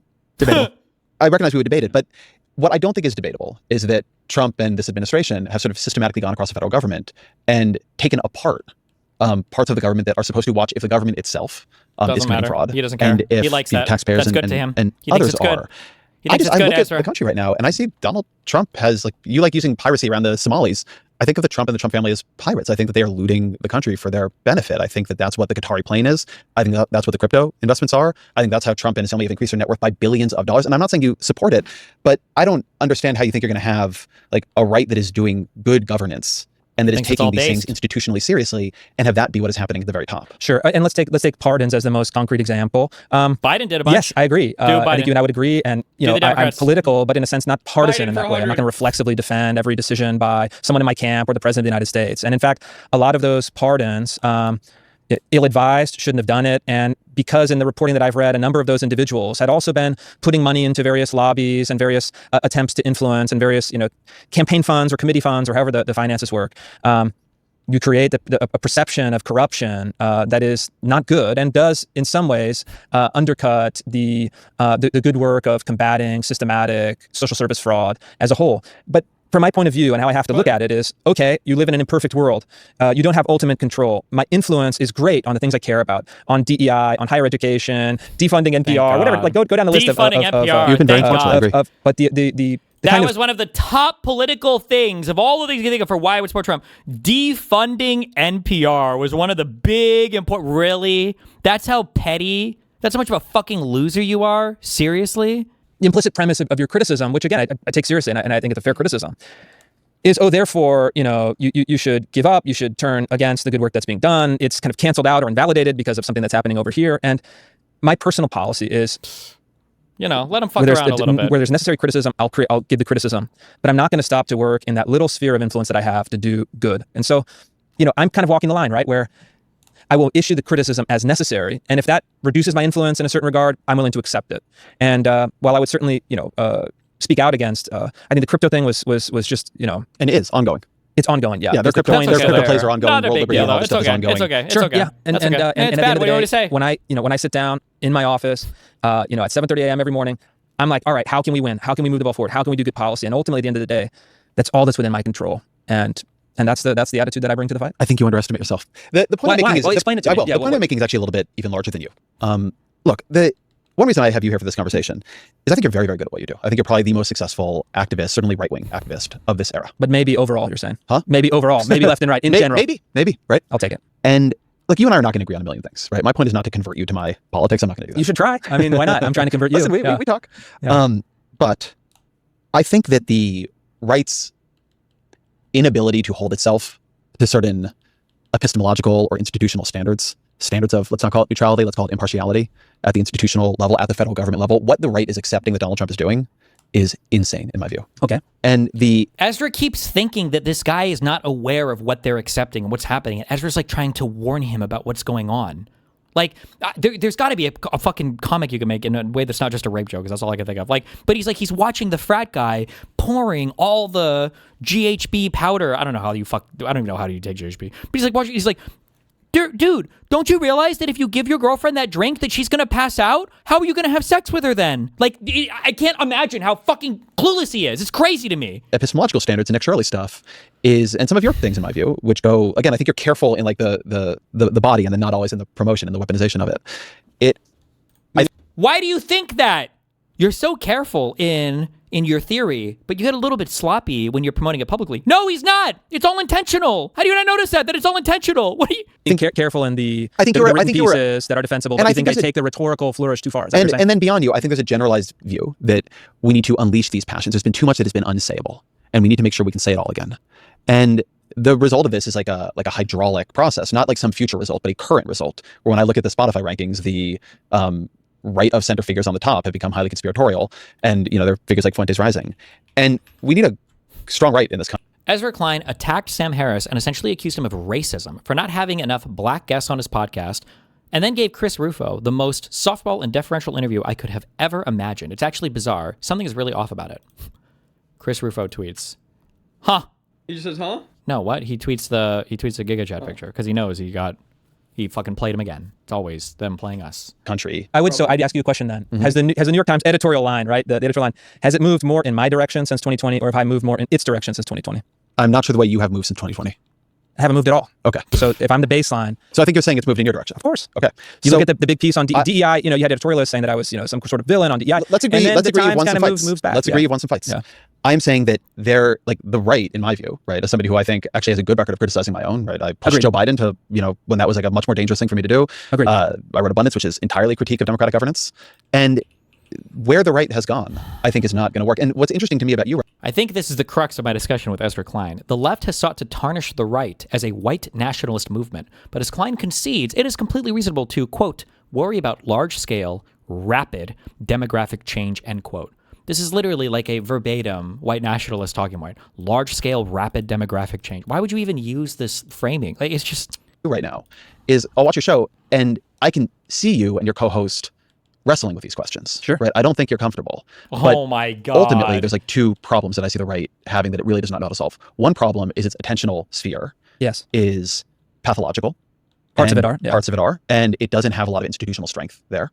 And the second is that you cannot challenge Donald Trump. You can sort of say some things he's doing you don't like, maybe wouldn't fully support, but Donald Trump is the Sun King and he has to be obeyed, or you get, if you go too hard, and he's shown his ability to do it, if you go too hard, you get like pushed out in a way maybe you can't come back from. And those two things are allowing a tremendous amount of bad ideas, of actual corruption, of just institutional and non-institutional rot to occur. And like we're all going to pay for it because right now we're all living under right-wing governance. So I don't want to worry about this, right? I don't need this. Like, my point is not you should become a liberal, but the right has some real issues. He's going to yell at Ezra Klein. I would agree that the right has some real challenges. And this is universal, right? There's no entirely virtuous, effective, disciplined political movement. Every political movement has a certain fermentation, a certain amount of internal conflict. You have to figure out how to resolve disputes, settle questions. And what I've tried to do, especially in the last, say, year and a half since Trump has become president again, is bring a lot of those conversations into the open. And I think that while there are these real challenges, the epistemological machine of the right has some real weak spots, some real flaws, some real vulnerabilities. While Trump's kind of highly individualized, charismatic presidency that is charismatic rather than legal, rational, or traditional, the Max Weber triangle of legitimacy and authority. The reality is that, okay, then let's solve it. This is the conversation we need to have. These are the problems we need to grapple with. The charismatic leadership has enormous benefits. It also creates a series of underlying problems to solve. But I think that all of these can be resolved productively. I think the people in charge of the conservative institutions still, in general, have good epistemological judgment, intuitions, attitudes. And I think that politics moves forward. And I think actually after Trump is in his last term. Depending on how things go with the House, this might be the really last kind of truly effective moment for the Trump presidency. And then we ask the next question. And so the reality is that you have to move forward. You have to work within imperfect conditions. One of my critiques of the right now, and I have my own of the left, and I've talked about many of them, but I think the right likes to talk about virtue and doesn't insist on it. And virtue, to go back to what we were talking about around telos and your telos, is very much in part about restraining the passions and channeling them productively. Doesn't care. There's a lot of talk about virtue, but the people who are leaders on the right, Donald Trump very much included, are not virtuous often. And if they have enough power, that is looked past. If they have enough strength to their passions, that is fine. And similarly in the informational sphere, in the attentional sphere, there is a lot of playing with stories that are designed, like mimetically constructed, to arouse very, very, very base passions. Those stories are often much more complicated, if they're true, beneath them. And there's a view that can be channeled in the right direction. And I think the opposite is happening, that in fact, the people who are restrained are really losing out in the right attentional sphere, because it's this constant, you can't get heard if you're not now playing this game of incredibly weaponized, like explosive allegations, which of course is going where that ultimately always goes, which is towards anti-Semitic conspiracy theories, like the oldest intentional move in the book. God. You're raising, I think, a really important philosophical question, and the conservative tradition offers a lot of good debate, discourse on this question. The question is this: you have what we might say Aristotelian virtue or Christian virtue, and then Machiavellian virtue, which is it's the same word, but a totally different conception. And for Machiavelli, virtue, the political virtue, was the virtue of how to win power, how to maintain stability, and in his book on republics, how to have a flourishing republic, which often requires cunning, ambition, design. And so politics is always a conversation between virtue and virtu. And you're essentially reconciling means and ends. And there are people who will argue, academics in particular, even those on the right, well, we need to have deontological principles that you can make, the means always have to be 100% pure towards 100% pure ends. And I laugh. It's like, well, only an academic could really make such a case, because the reality is that in politics, it's an imperfect world, and you're constantly balancing means and ends. You're constantly taking the measure of virtue and virtue, and so you have to figure that out. You have to figure out where you're personally comfortable, where you personally can feel that your work is justified, and then as a movement, as a whole, this is a constant negotiation. And look, in my mind, political leaders are not your friends. Political leaders are not your priest. Political leaders are kind of blunt instruments. Political leaders are means to an end. And there's no easy answer there.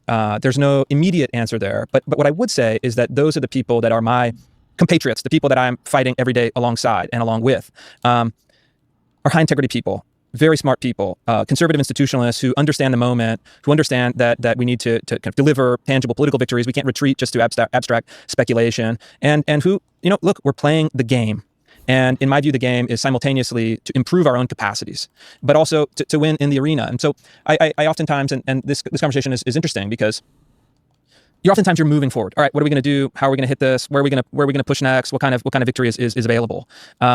And you have to do that knowing that the system you're operating in is littered with imperfections. And again, at the end of the day, my calculation is, I'm very mindful, and even try to be, some people wouldn't believe this, try to even be humble as to the little part of the world that I can influence. And I think I've changed it for the better. I think institutions that I'm working with are improving over time. And I think this epistemological question and the individual charismatic question are questions that can be and will be resolved in the, say, short to medium term. I'll leave it there. I really appreciate you doing this conversation. Always our final question: what are 3 books you recommend to the audience? Okay, so we're going to do 3 books from the Rufo's personal conservative canon. The first I would recommend is a book by my mentor, John Marini, Claremont Institute scholar, called Unmasking the Administrative State, which I think has helped me more than anything understand the deeper philosophical and political underpinnings of our modern dilemma. The second book that I think all conservatives should read and all liberals should read is a biography by Stacey Schiff called The Revolutionary, which is a biography of the American founder Samuel Adams. And Adams is the most political founder. I think he kind of clarifies, through example, all the questions that we've been talking about propaganda, about passion, about institutions, about political change. He's the kind of key and the forgotten founder, really. He's been downgraded for centuries now, but I think he's actually the most important founder. And then, third, I would recommend a number of books by the kind of conservative journalist, former NYU professor, James Burnham. Wrote a book called Managerial Revolution, another called The Machiavellians, another called Suicide of the West. And for me, Burnham is someone who has the kind of sophisticated analysis that helps illuminate these questions. His work is quite good and might even be interesting for people who don't share my political But which book ambitions. of his would you start with? I would start with Managerial Revolution, again, because it kind of describes, it's in the 1940s. It's unbelievable. You read it now, and he's describing the world we live in, but he's describing it from a point of kind of optimism, American optimism, but he already saw some of the problems that were starting to emerge. Chris Rufo, thank you very much. Thank you.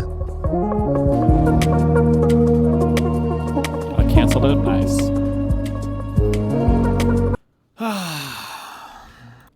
Christopher Rufo in his own comment section. Good one, dude. Good propaganda. I enjoyed this conversation with Ezra, especially a place where he provided pointed criticisms. Although there is a temptation for all of us to retreat to our various corners, it's better for the country to have a rational right and a rational left that can engage. God, this reminds me of the comments on my old fucking videos talking to these Daily Wire people. I appreciate your comment here and your call for rational dialogue. You were the first public thinker who challenged my assumptions about conservative thinkers. You reminded me that it's possible to disagree while still recognize intelligence, good faith, and nuance.